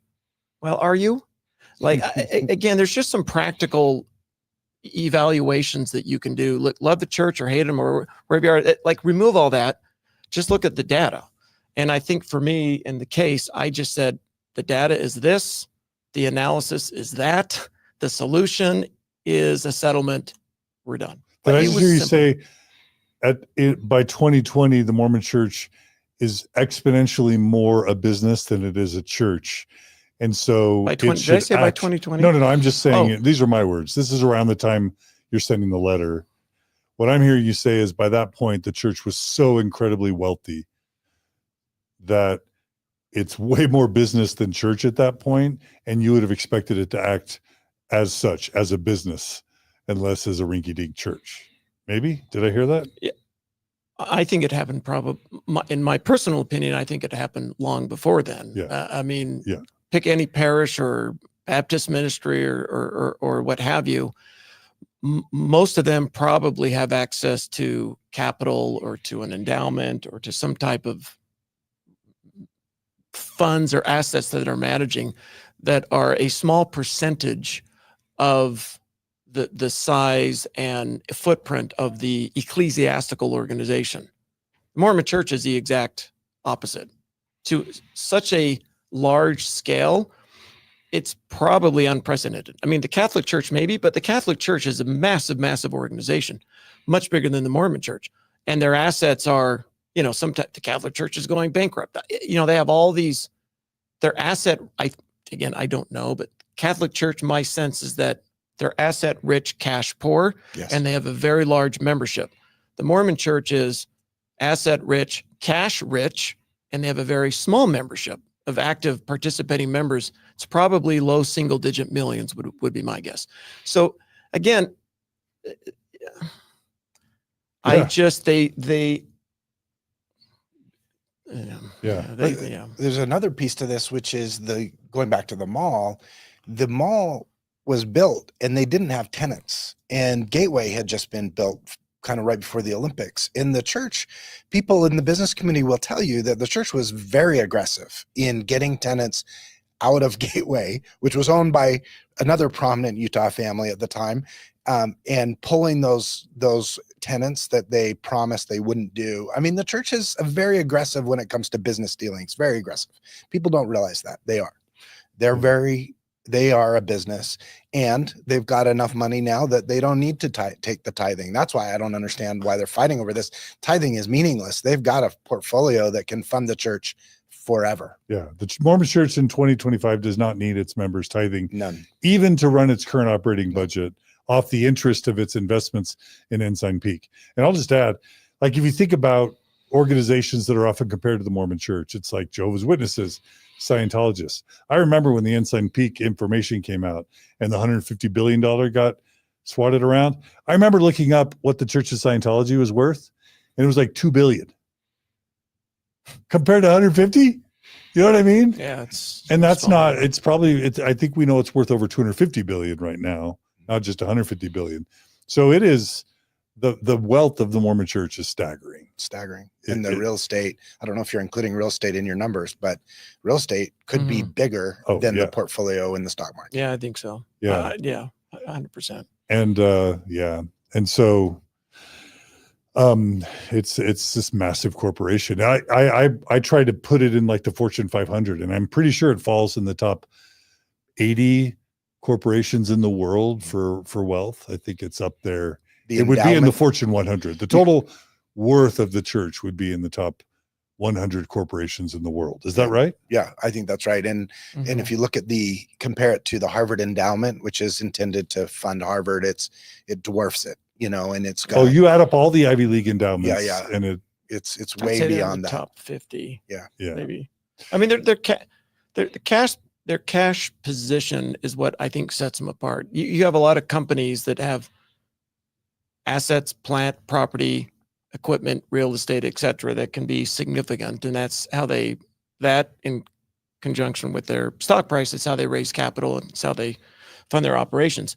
But to just be sitting on tens of billions or hundreds of billions in cash, that's where I think they're set apart. There's another comparison you may have made, John. I don't remember why I heard this, but that if you compare the percentage of charitable giving of the Mormon Church vis-a-vis its wealth, it's just a minute. And if you look at the Presbyterian Church or any of these other mainstream Christian churches, they're giving 10, 20, 30% of their money away every year, and the church doesn't even touch that. And now the church has stepped up its giving. Yes. But it's literally thanks to David Nielsen and the Ensign Peak whistleblower revelations, where you can see after and your case, you can see the donations like hockey stick as a result. So one of the things you and David and others should be proud of is this $1 billion number, which is dubious, each year that the Mormon Church claims to give to charity now. Yeah. Look at when that happened. It certainly wasn't before you and David Nielsen started speaking out publicly. I mean, sorry, James, go ahead. Really quick. The point I want to make is that one of the things I think we want to talk about and people wonder about is, how do you get the church to change? What can you do to get the church to change? And we can have that discussion in a minute, but shame, it works. Shame is one of the things that apparently works, and bad PR is something they are very concerned about. And that's what I think. They've been shamed into giving away more money, assuming those numbers are even accurate. Yeah. Okay. So now let's jump to what do y'all want to say about the story of the lawsuit and how it went once you literally filed the lawsuit? Well, I'll maybe correct an earlier statement you made. Please. I don't believe the church gives billions a year out. I don't. I think it tries to claim now maybe $1 billion a year. Maybe now it tries to claim that. Yeah. Total. Yeah. So most 501c3, if you're a tax exempt organization, the reason in most cases you're tax exempt is because you're providing that service. Services can be defined many different ways. You're providing that service to the community in lieu of paying taxes. So the government is saying, well, we're getting the benefit of this organization, even though they're not paying taxes to the federal treasury. They are doing A, B, and C, which is helping the improvement in the lives of the citizens, right? That is the basis. And in exchange for tax exempt status, organizations are required to give away 5% of the corpus every year every year on a one-time deal to that purpose. So if you put that in the context of the church's wealth, again, if they're skirting around that 5% number, they must have some very good accountants or tax people. But most 501c3 charities, if they are tax exempt, unless I'm mistaken, you need to pay something out in some way, shape, or form, either in taxes or in donations. I'm just not aware of a situation where in the United States you get a free ride and you can keep all of your money and don't have to do anything with it in the eyes of the government.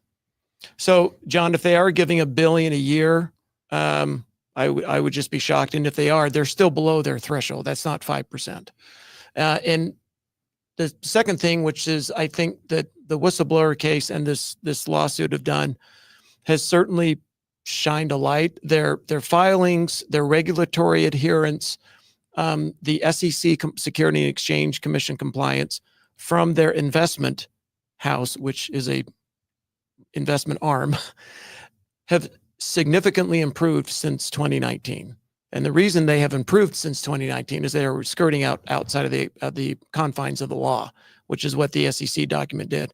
The other thing they've done as it relates to my case is, I believe in the general conference immediately following the filing of my case, there were specific references made to charitable donations. Here's what we're doing. It could have been a coincidence, or it could have been a way for them to publicly respond to, hey, wait a second, why aren't you doing more in relation to the betterment of our people around the world? Yeah, I just pulled up the numbers. At around 2016, I believe the church announced that it had paid like $1.2 billion over the previous 30 years. Okay, so break that down per year. It's like 40 million a year for a good 30 years. That's by 2016. There are charities in Utah that do better than that. I mean, come on. And then all of a sudden, 2021, they claim 908 million. Again, what did they break it down as to where that's going? No. Even per that, I think it's been established as a dubious number, where they're like claiming people's fast offerings, or they're claiming people's they're putting a number to people's volunteer service to the church. It's not actual money that the church gave to charities, but you just see all of a sudden 906 million in 2021, 1.02 billion in 2022. And in 2023, 1.36 billion. Again, those numbers are likely dubious, but they didn't even try to claim that amount of charitable donations or anywhere close before you and David Nielsen and the story broke. If I had an organization that was giving out $1 billion every year to charity, there would be a press release every single month highlighting 150 here, 200 there, 80 there. Look, the church may be good at a lot of things, but their financial record keeping and accountability and responsibility is, in my opinion, less than stellar. Like, where is again, most organizations, when they give out money, you can go to their websites. Here's where the money went. And if you're giving out $1 billion, annually, I don't know that I've seen any. I mean, there's a little bit here and there. And again, they're a great partner with our family foundation, but according to that, we're just a drop in the bucket. And we had headlines all over the place when we would partner with the church. So the $1 billion a year is very suspect, but let's not also forget that 40 million over, a year for the 30 years prior to these complaints being filed, given how much we now know the church had, is a paltry, abysmal, embarrassing number. Am I wrong? But it's not just money, John. We have lots of good volunteers throughout the world who are doing good work. So you're not taking that into account. Okay, thank you. But sorry, that when you have a 5% of the value of the entity obligation to give out, I don't care if you have 10,000 volunteers, it's still 5%. You can't say, well, we're going to give 2%. We have a lot of volunteers. Again, I'm as an action, I'm going to go back and see if I can round up. I doubt these donations were made confidentially. That's just not the church's style. You know, when they send people into these disaster areas and they're wearing the yellow shirts, the, you know, Church of Jesus Christ of Latter-day Saints, I have no issue with the publicity. Some organizations do it, some don't, whatever. If they dropped $500 million on Habitat for Humanity, I would just be surprised that they didn't issue a press release. And the fact that if you can find any press releases on churches' donations, They did give money to the NAACP.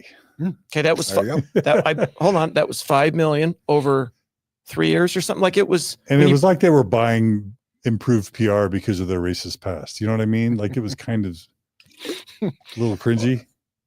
I just feel like if the church really wanted to make a difference in the world, it could. It could. It I could. totally It agree. has the finances to literally wipe out world hunger. I'm not even, there's a number, people have put a number on what that is, and it's doable, and it would be peanuts for the church, but they're not doing that. And what would Jesus do if he was here? You know, this is the thing that I just keep coming back. If Jesus had $100 billion portfolio, he wouldn't be just sitting on it. You know, there's so much good in the world, especially with what's going on politically in our country, cutting off aid to, you know, millions and millions of people throughout the world. Why doesn't the church step up and say, yeah, all that good work that USAID is doing, we'll take over or something? I mean, there's just so many opportunities that they have not stepped up to take. Yeah. Okay. So what do y'all want to say about the lifespan of the actual litigation? Do you want to tell a brief sort of highlight of how that went? You filed. What do you want to say about how that went for you personally and the legal outcome as well? I mean, it really is probably the least exciting element of this whole discussion. Again, to reiterate, it was never our intention to file. We didn't want to file. We figured at the point at which we did file that it would just bring some type of discussion. There were never any settlement discussions. There were never any negotiations. There was never any willingness by the other side to even meet in the middle. Zero, absolutely nothing. So we said, well, we'll file it in, sorry, I asked you federal district or district federal? Federal district court. Federal in district California. court. And we got assigned Judge Stephen Wilson.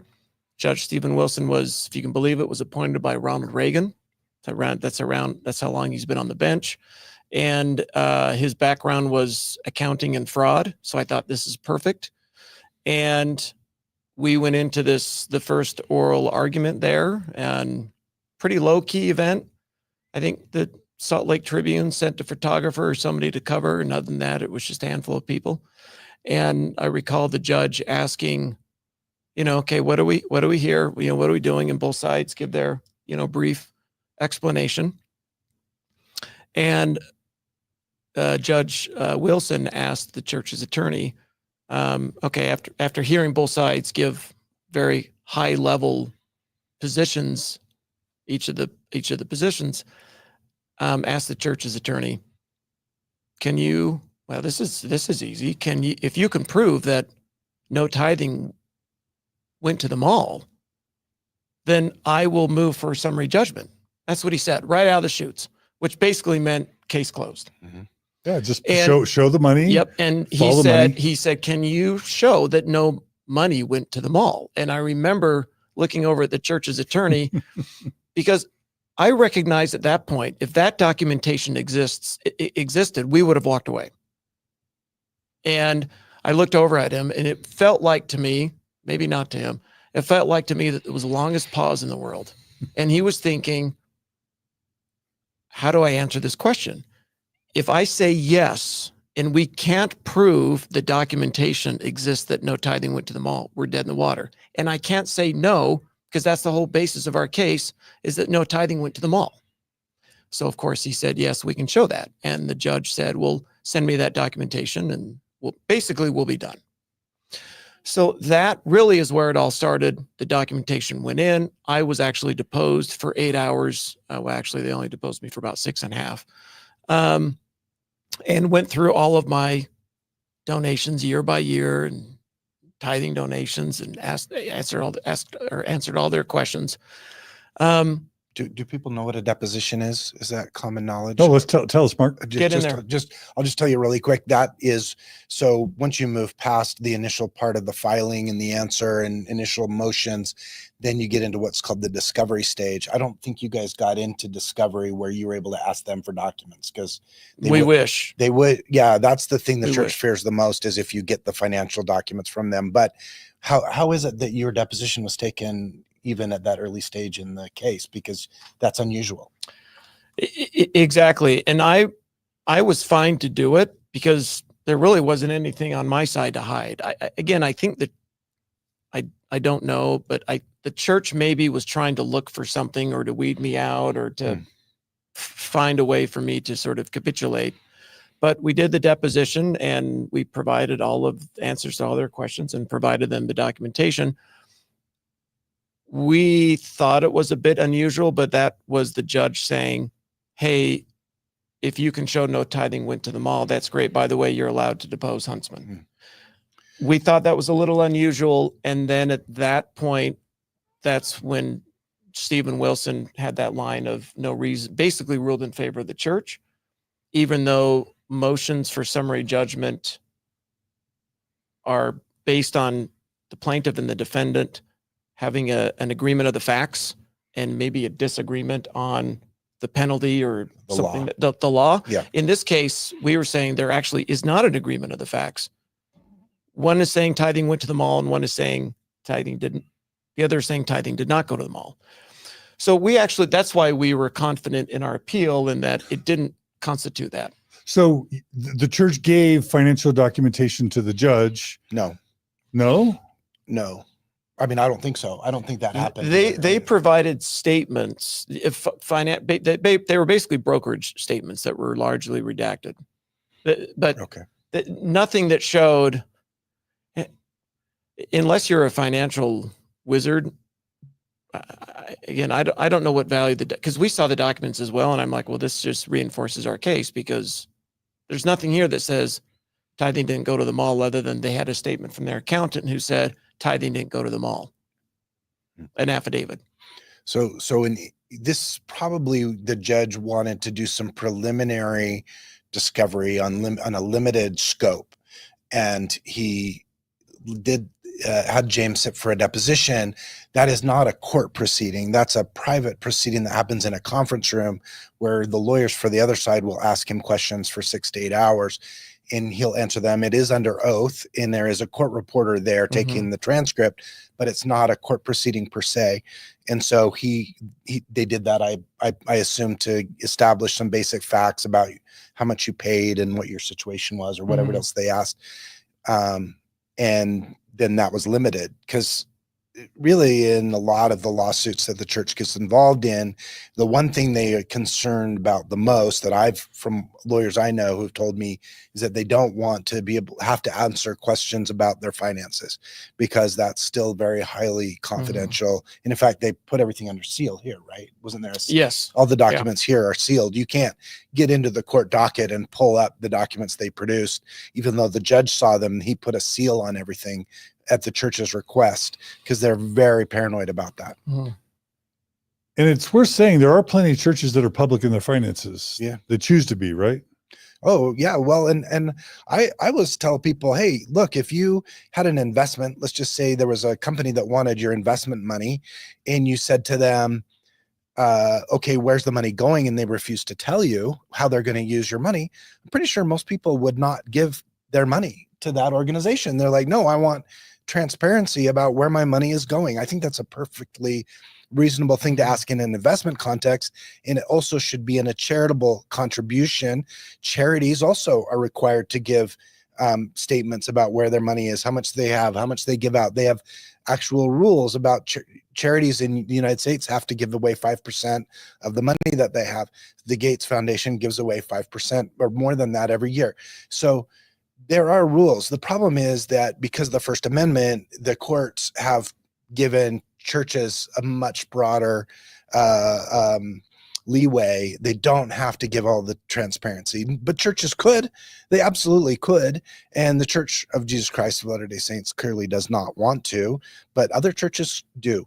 And I think anyone who gives money to an organization, whether it's a church, a charity, or an investment, should require full transparency about where their money goes. What's always been weird to me is I run a nonprofit. I publish a 990 every Yes. year. It's made public. My salary as the CEO is made public, and we have to categorize how we spend our money into like 20 or 30 different categories, and donors can look at that. It's And weird. it probably that makes you uncomfortable, right? A little bit sometimes, maybe at first. uncomfortable, it's hard to but put that also out there. accountable, right? Accountable, Mhm. right? Yeah. right, 100%. Like people can see where the money goes and how much I'm getting paid. And it's uncomfortable, but I think it's probably healthy. Mhm. It's probably healthy at the end of the day because people are donating. Yeah. Right. You know. Anyway, okay. So the judge dismissed the case on what grounds? First Amendment grounds, right? Yeah. No, actually, First Amendment, he ruled in, he did not rule in favor of the church on that. They were not, but basically he was saying that there was no fraud that was committed. Based on the documents he had looked at? Based on the fact that we were only writing on the Hinckley quote at the time. That was a piece of information. That's where we circled that and said, basically said, this is when the fraud started and took place. Because that's what, when you go in federal court, the state of California, your fraud has to tick a number of boxes. So legally, strategically, that's what we had to go with. As backup information, whistleblower documentation, et cetera. But it was really just the Hinckley quote of saying, tithing, let me reassure you, tithing didn't go to the mall. That was the crux of the argument. Did it or did it not? He ruled in favor of the church. Case was thrown out, and then we appealed. Really quickly, were Kurt and McConkie gnarly in that deposition to you, or were they super professional? And no, the deposition was handled by an attorney in California, California-based attorney. And do you have anything to say about your experience being deposed by Yeah. a church hired lawyer, basically?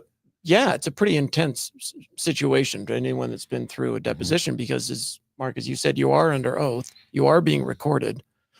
Anything you say can and will be held against you. And, when you're talking about 20 years of history and you're being asked very specific questions and you're being asked a question now that they're really looking for an answer in 7 questions later, it can be a little daunting.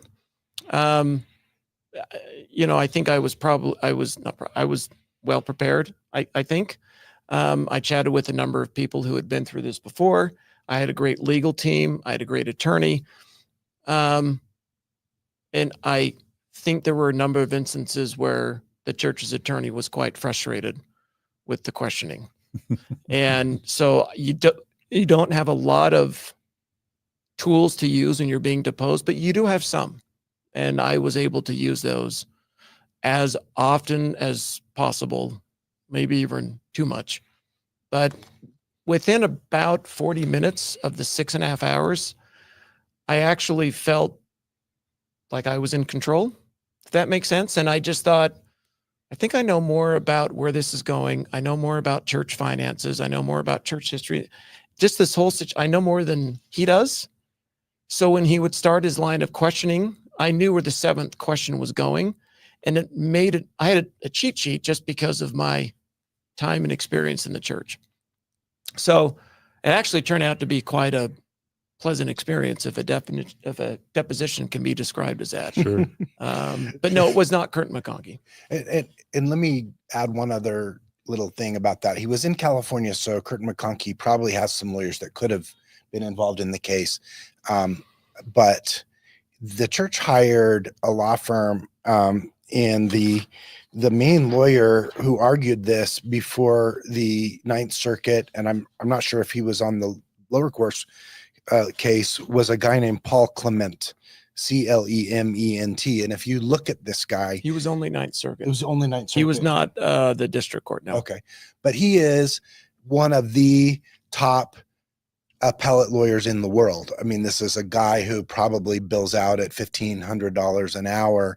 This is not, they did not mess around. They clearly, if they wanted, the B team, they would have had Kurt McConkie there, but they got the A team, and I'm sure they spent a ton of money on this law firm. So this guy came in at the district level, case was thrown out. We appealed. it was the same. Again, just to remind everyone, when you appeal, you're basically giving the same argument to a different judge or group of judges. Mhm. You cannot introduce new evidence, even if the church was found guilty of major SEC violations. I cannot enter that into evidence. So really, it was just giving the same arguments again to the Ninth Appellate Court that we gave in the district court. It was a 3-judge panel, and they ruled we got 2 of the 3 to rule in our favor. So you got it reinstated, basically. Yes, and even the 3 of them, though, were unanimous with the Judge Stephen Wilson that there is no First Amendment protection. Again, that's the through line that I think for fraud. That they can't say, "Hey, we're a religion, therefore leave us alone." Yeah. Right. And so that is critical, because that is an argument that has been one of the key arguments for the church throughout this process is, hey, at the end of the day, court, with all due respect, we're a religious organization. We have protection under the First Amendment. So we basically can do with tithing whatever we want. And frankly, a lot of members are okay with that. That's fine. It's up to the courts to decide how far that goes and when that veers into fraud or not. At that point, Mark, when they lost their appeal, 2 things happened. Actually 3 things happened I think were significant in this case before we wrap up. I think we have to wrap up in 30 seconds. I'm just kidding. Number 1, it was actually case law. Uh-huh. So it was published. So that decision meant it goes into, those of you not, maybe you could walk through what that means. That's a significant ruling in our favor. Number 2 was the whole notion of that the appeal was in our favor and the freedom of religion thing was knocked out, and the judges to determine that there could have been fraud. Let's let a jury determine it, right? That was their decision. And the third thing that happened is when they lost that appeal, that's when they brought in Paul Clement. Okay. Interesting.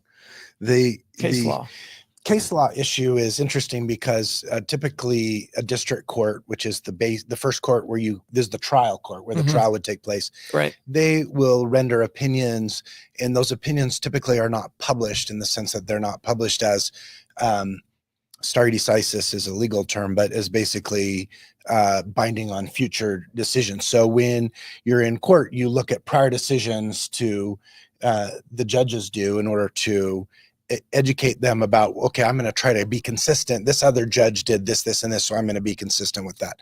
So when you get into a Ninth Circuit, which is an appellate court, that opinion is going to be published. And when he won, that opinion was published, and that's going to be a big deal for the church. They don't like that opinion.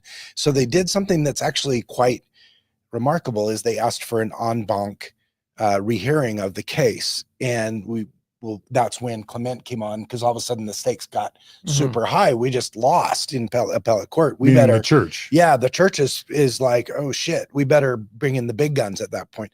But the interesting thing about the en banc decision that we can talk about is that they vacated the lower opinion, or the prior opinion of the 3 judges. They basically erased it in a way. It's still going to be findable, but it's going to be not usable by future courts because it was thrown out by them, and they're saying, you guys got it wrong. We're going to, the 11 of us, I think there's 11 judges on the en banc, meaning all of the appellate court judges together. Very rare, by the way. This is very rare. If you don't like what the Ninth Circuit does and you say, we want it en banc, people ask all the time. They rarely ever get it, but this one, they got it. And so that's very interesting to me. They clearly, either the church felt strongly, but also the judges apparently felt strongly enough that was not done right, that they wanted a do-over. And that's what the church got, is a do-over on that. Interestingly, we can talk more about this. One of the judges that was on the en banc panel, but was not in the first panel, is Judge Smith, who is LDS, and he went to BYU Law School, I believe. He was not involved in the decision initially, but then when they went to all the judges, he was on, and may have had some influence. Yep. And that en banc ruling was, you tried to read through what the judges were doing. There are obviously a lot of factors at play that drive that decision, but they basically, if I can sort of compartmentalized their legal decision. They basically said, sorry, James, no fraud was committed. Sorry, Mormon Church, no First Amendment protection. And it was done because the no fraud was committed. So that, again, for us, the fraud side was lost. But I think for the church, that First Amendment protection, I think, which is what they crave so badly, for future cases, it's basically the right to commit fraud is what they wanted. And I think that even came up in the en banc hearing. Like, is our churches protected from committing fraud? Right? Actually, you know where it came up? It may have come up in the en banc hearing. I didn't listen to it, but it did come up just recently in the Utah class action case. So With Judge Shelby? Judge Shelby had an oral argument on the motions, and all of these attorneys were there for the class actions. Mm-hmm. And one of the questions Judge Shelby asked was, well, surely just because you're a church, that doesn't mean you can commit fraud. And so this issue of can a church commit fraud is important. In this case, they really kind of said, I mean, different people can read this in different ways, but the way I interpret this decision was, churches shouldn't commit fraud and can't commit fraud, but that's not what we have here, because they point to a quote from Hinckley years prior in like 1991. President Hinckley said, oh, by the way, we have this reserve fund with the excess tithing, and that's where we invest the money. We take care of that very prudently. And so they took that as, even though it was separate by a number of years from the disclosure that you relied on, they pointed to this prior statement by Hinckley as, hey, we told everyone that we have this slush fund of the tithing. And so that's not fraud, because people should have known. And when he spoke in conference in the 2000s about the mall, Mm-hmm. people should have known that, oh, back in 1991, he told you that they have this slush fund, right? This investment fund. Which is pretty ridiculous. Well, it's a little ridiculous. I would agree. As someone who was a faithful Mormon at that point. Yeah, who would have known that? It's kind of like what you were saying earlier when there was a Friend article years ago about Joseph Smith looking at a hat. Oh, therefore we gave it to you. I mean, it's kind of a gotcha moment, I think. Yeah. But the opinion is complicated, and this is a little hard to explain, but there are several opinions within the opinion, and the ruling of the main group said, they didn't say the church doesn't have First Amendment protection exactly. Mm-hmm. What they said is, we don't need to decide that. We don't need to get there, because we're deciding that there was no fraud. There was this prior statement. Hey, James, you should have paid attention to this talk, and whenever it was, when Hinckley said that they have the reserves, and you should have known that, and therefore you weren't defrauded. So we're not going to go into the First Amendment. But there's another opinion, the second opinion, which is what's called a concurrence. It does get into the First Amendment issue in quite a bit of detail, and basically says the court never should have gotten to the fraud piece, because this is just this is clearly a First Amendment case, and we should just say that churches shouldn't be. We don't want to go there. We're not going to get into the issue of the question of second guessing what a church can say to its members, what disclosures they should make, what they should do with their money. Those are so central to churches' operations that, as courts, we shouldn't go there. That's not none of our business, basically.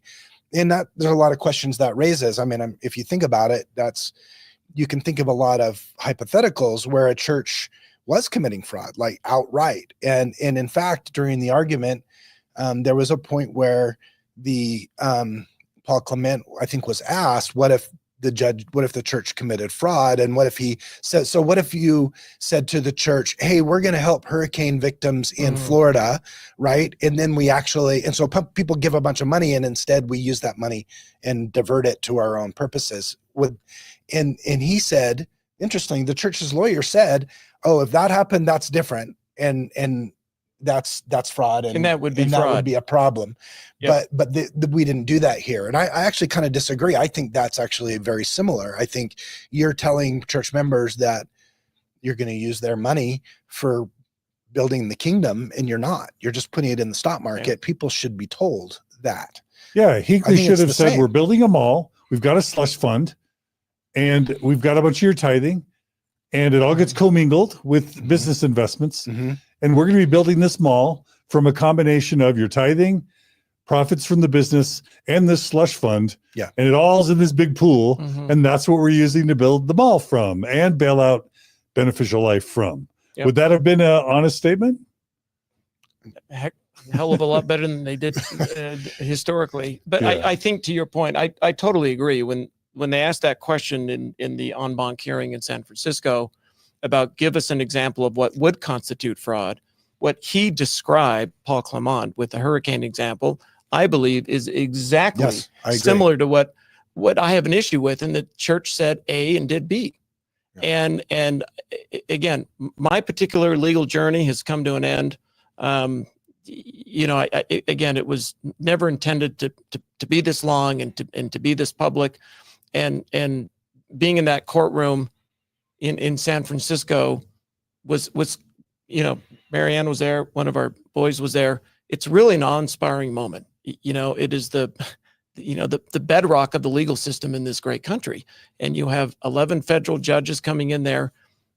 They are reasonably familiar with the issue, and they cut right to the chase with their questions.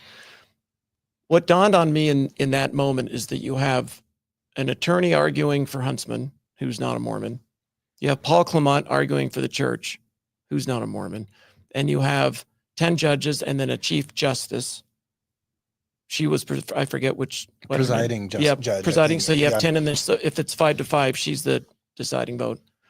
And they're all arguing about this issue that was so personal to me. Mm. And at that moment, on that particular issue, I felt I was the smartest one in the room and I couldn't speak.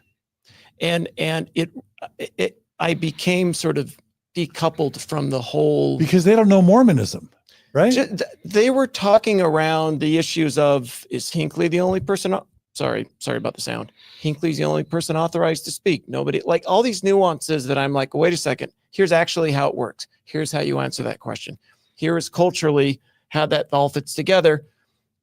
You can't expect people in the room to understand that if they're not steeped within Mormonism, decades of experience with it, which is what I had. And I just thought, I became emotionally detached and less interested in the case because I just thought it became a legal argument of winning and losing.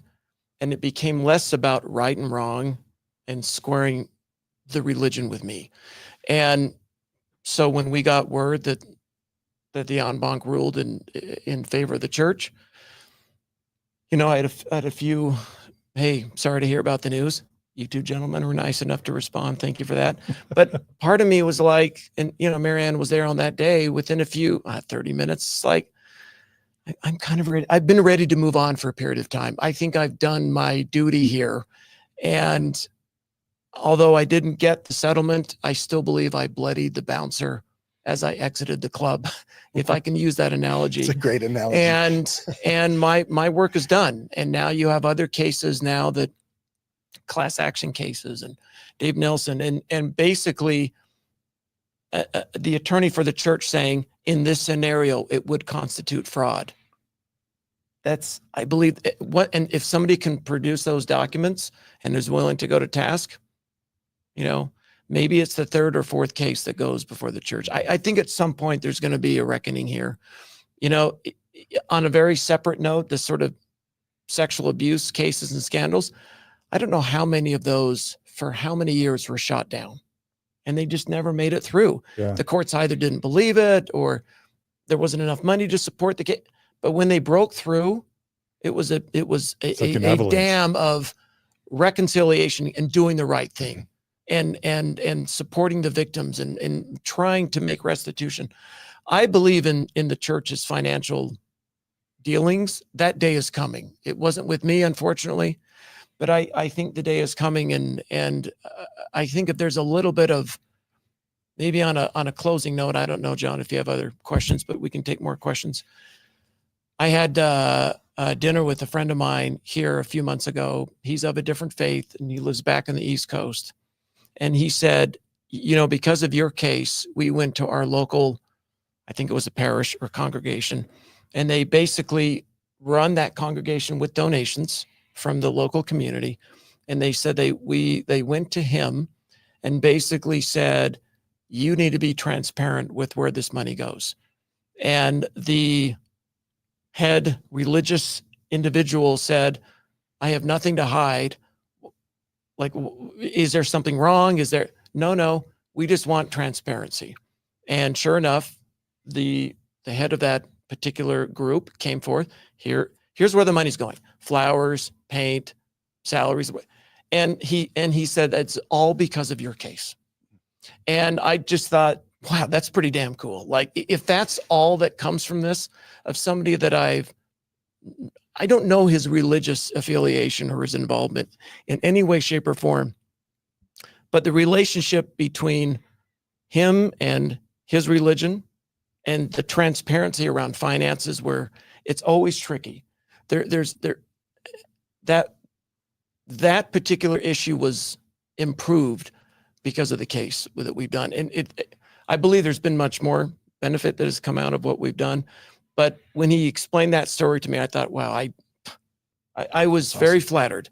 I was very flattered by that. So again, that the drive, the motivation, the impetus for all this is nothing nefarious, nothing against the Mormon Church, nothing against Mormons or religions in general. It's all about accountability, transparency, and especially when you're dealing with massive numbers. I just think that the Mormon Church and many other organizations could and should be doing better. As someone who just concluded a long, expensive, super painful lawsuit, I have a very clear sense of how painful and expensive these things are. And what I'm hearing you say is that in spite of the expense and the difficulty and the pain and the stress and the time invested and whatever extent it influenced or impacted reputations and relationships, it sounds like you're saying you don't regret it, you wouldn't take it back, and you're even, in spite of not winning in some technical ways, sounds like you still feel happy that you did it. Yeah, I think that's a fair assessment. And I think the support from family, from friends, and the community at large was significantly higher than we anticipated. In fact, Marianne, we're having conversations with our kids when this was filed, like, hey, be prepared for X. Like, again, we didn't think it would be big news. And if it did become big news, we didn't think that there would be the outpouring of support that we received. So I think for us, the experience has been quite positive. And look, the class actions are still in play. And for anyone out there, myself included, if one of these does get certified, to join the class, that's always an option too for anyone who feels that on their own they wouldn't be able to do this. But that's the purpose of a class action, is to get people together that have a similar experience in terms of fraud. There is potentially hope for them, not at this moment, but maybe in the future. And knowing a tiny bit about your family, you had a brother that ran the Salt Lake Tribune for a while. You had a brother who served as a mission president. I'm sure you have at least some faithful family members, if not many. What I was happy to understand is that this did not divide your family, specifically your siblings. No. This was not something that divided the unified, loyal, committed family, the extended family that you talked about at the very beginning, right? Most of us enjoy talking about it. Yeah. I'm very happy to hear that. Oh, thank you. You've got to feel relieved that it's over. Is that true? Yeah, I think so. Yeah, I do. Yeah. I do. And being able to talk about it, I think for a long time we wanted to discuss. And I think when I would, we did a piece with the Washington Post and a couple with the Salt Lake Tribune, I had to be very careful on the phraseology. And you're middle of litigation, you say something wrong and it can come back to be a big problem. And I think just getting, for those that are interested in this case, and we were very surprised by the amount of interest in it, of being able to give a little bit of the origin story and the backstory and the motivation for us to do this and where it all started. We thought it was interesting to have that on the record. So thank you for creating this record of sacred writings and speeches that we can enjoy for future generations. We're My going to pleasure. get Dave Nilsson on here one of these days. I'm Talk about his Ensign Peak yeah. experiences, I mean, I would love to hear Dave's story, just like James. When you hear the backstory of these, I think it's fascinating, but also important to know what people's motivations were. James was not trying to get rich, and neither was Dave. And people have, I think the church works hard to demonize people like James who dare to speak up and try to have a principled stance on these issues. Members of the church, I'm sure, would think he's, as bad as John Dehlin. That's pretty bad, right? Oh, come on. Oh, But Heaven forbid. that's what I'm saying is this people need to hear these stories, because the reality is these are just good people who are trying to do the right thing. And the church doesn't have the same level of transparency, but also integrity. I think James has integrity, and I wish the church had the level of integrity that he and Marianne have, because it's super impressive. I hope people see that. It's fantastic what he did. And even though, let me say quickly about the class actions, because people are, I'm sure, I'm not looking at the chat, but I'm sure people are asking, well, what about the class actions? Are they dead too? And the answer is we don't know yet. They're in a different stage. They're in a different state. James's case was filed under California statute. The fraud statute in California is pretty limited. The class actions have different causes of action, different claims that they've asserted.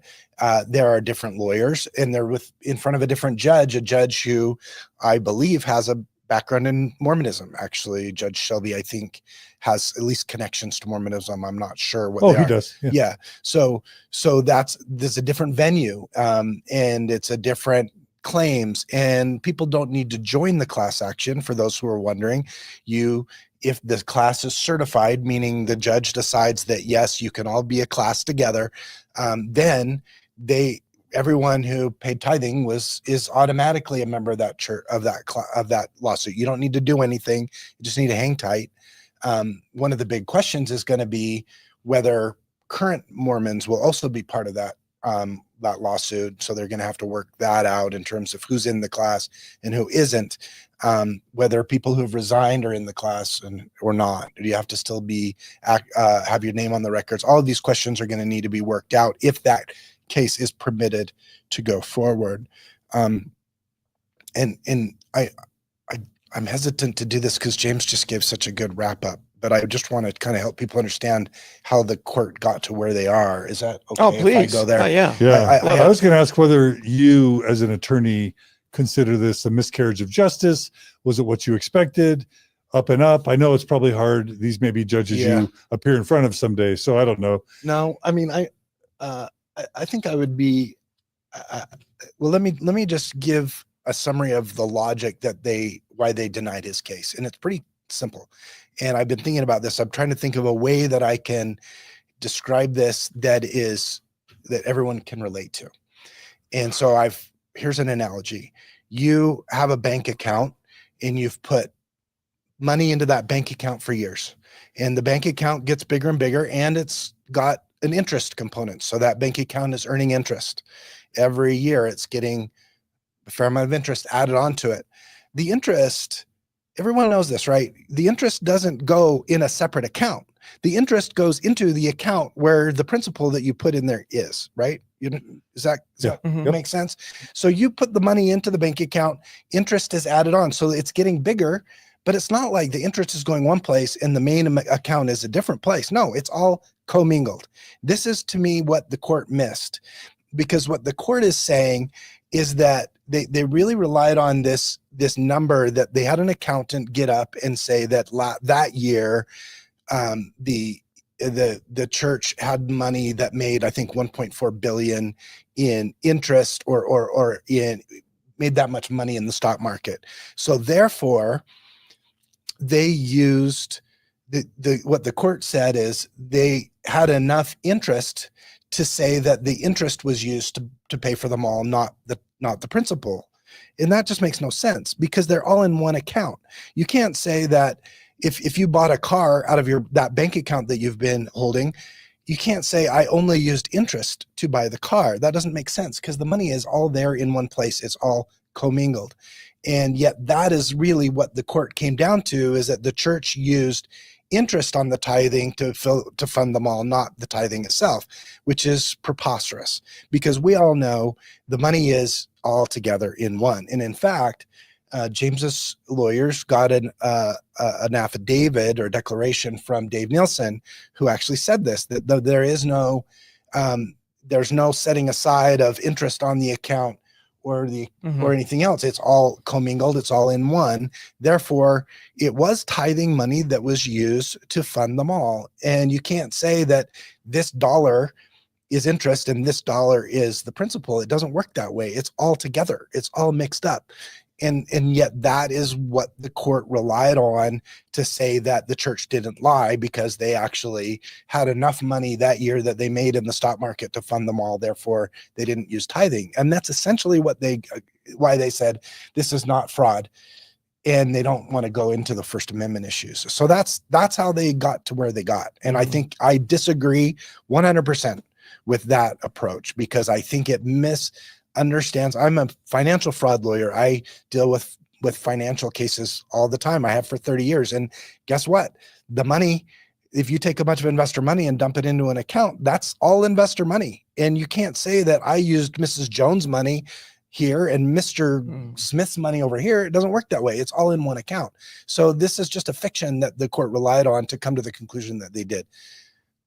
However, it is what it is. And the church didn't get from them a clear ruling that says that the church is immune because of the First Amendment. That's what they wanted. And they did not get that. They got it in a concurrence, but they didn't get it in the main opinion. And that really deprived them of some important ammunition that they would have absolutely used in the class action case. So that's a win.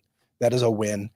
Even though I think the court got it wrong, it is what it is, and you didn't decide to take it to the Supreme Court, which probably wouldn't have been a good forum for that anyway, because they're very favorable to religion as well. So these are the decisions that you make as a litigant. You have to decide what's the cost benefit analysis, not just financial cost, but also emotional cost of continuing on with this lawsuit. And James made a decision that he'd had enough. He'd done enough, and he said, I'm done. And that's fine. And that's his prerogative, and more power to him. Other people, the other class actions might lose at the district court and be done. We don't know. But if you really want to, the reality of justice in this country is that you need money, and it's very expensive, very, very expensive. Well said. Very well said, actually. Thank you for that. Well, there are so many comments pouring in, James and Marianne, thank you, and Mark, thanking you all, both for today, but also specifically for James and Marianne for the incredible sacrifices, personal sacrifices you would have made financially, time, stress, and in relationships and reputation, to be willing to put your necks and your names in the public arena as private people who love our community and love people in and out of the church, to make those sacrifices as people with integrity, to just try and help the church be accountable and help it treat people better. So many people are saying thank you. So Colby says, thank you for the interview. Crotchy writes, James Huntsman helped and I say Marianne Huntsman helped in the fight against Utah's gay marriage ban, is involved with cancer research and more. She talks about shedding happy tears. Mariana Taylor says James and his wife Marianne are the finest kind of people, genuine, real, empathetic, and kind. Their life as a family is commendable. No important airs about them. They have made their own way. So many other people have said thank you. Timothy says, I appreciate what Huntsman did here.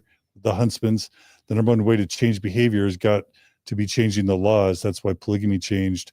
We need more people in government that will hold the institution accountable. Good luck with that. Yeah. Dave says, I've always wanted to know what was behind James's motivation. This is a great podcast to shed light on his motivation. Crotchety writes, I wouldn't know anything of these stories about the Mormon Church if it weren't for James and David and this YouTube channel and all the news stories about it. The news stories and the blogs and the articles are out there, but they don't get a lot of worldwide press. So they're glad you did this interview today. Brett Hutchins says, please tell James and Marianne thank you for pursuing, and also that we're playing basketball tonight at 9:00 at the local stake chapel. Anyway, as somebody, just on a personal note, as somebody who lives in the public arena and has faced a lot of darts, and has been through a lawsuit or two, it can feel very lonely because the number of people that even see the problems with the church is relatively small. And then of those who are willing to actually talk about it, even amongst friends and family, that number's way smaller. But the number of people that are willing to put their names and their reputations in the public arena and face media scrutiny is almost non-existent. Like I can, Dave Nielsen, like you guys, a couple of podcasters and bloggers and YouTubers, Mark, there's very, very few people in a high demand religion context, and especially in the Mormon context, that would ever be willing to put their name and their reputations on the line. And then when you add to that the Huntsman name, I don't think any of us could ever thank you and Marianne enough for what you've done. And I know y'all tend to downplay compliments and maybe thanks, but personally, y'all have moved the needle. I think I have a good sense for the needle. Y'all have moved the needle in gigantic ways, and you've paid a price for it. And I just want to thank you both for being willing to do that. Very kind of you. And you're welcome. And you're welcome. And now you can sail off into anonymity. Is that what's going to happen? Probably. Right back where it was before this started. There's still Blue Fox Entertainment, right? Yeah, but nobody sees me there.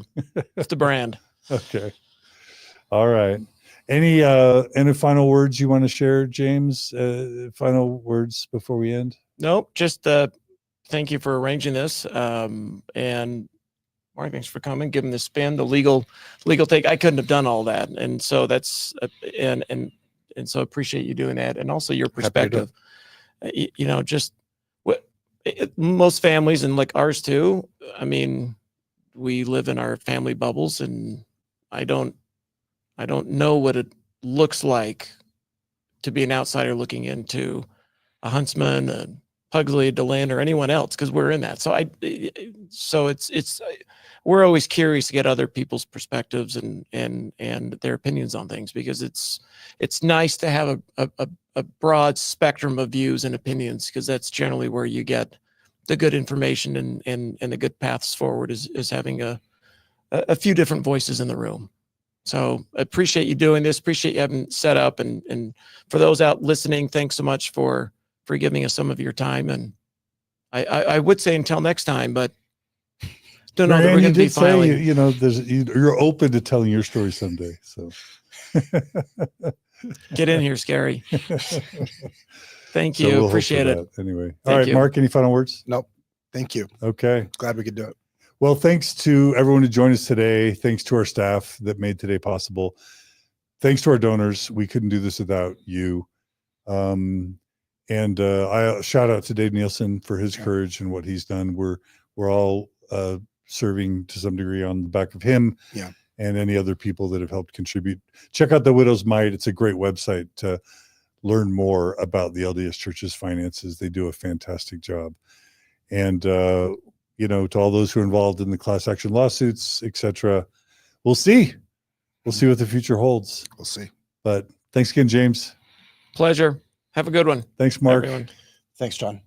And thanks for joining us today on Mormon Stories. Email us at mormonstories@gmail.com if you have feedback. We always love your comments here. If you want to send James and Marianne your love, gratitude, you can post them in the comments here in the chat or on the YouTube feed, and we'll make sure they get them. You can forward any compliments you have. I'll forward them on to James and Marianne. If you've got something super nice to say, I'm sure they would love to feel your love, or maybe they don't need it or want it. I don't know. But we always love your feedback. And so please share it. Please subscribe and like the channel. We're on TikTok, Instagram, Facebook, YouTube. And we always appreciate that you'll subscribe and like and comment there, because we need that for the algorithms. Anyway, you guys take care. Be good to each other. Be kind to each other. We'll see you all again soon on another episode of Mormon Stories Podcast. Take care.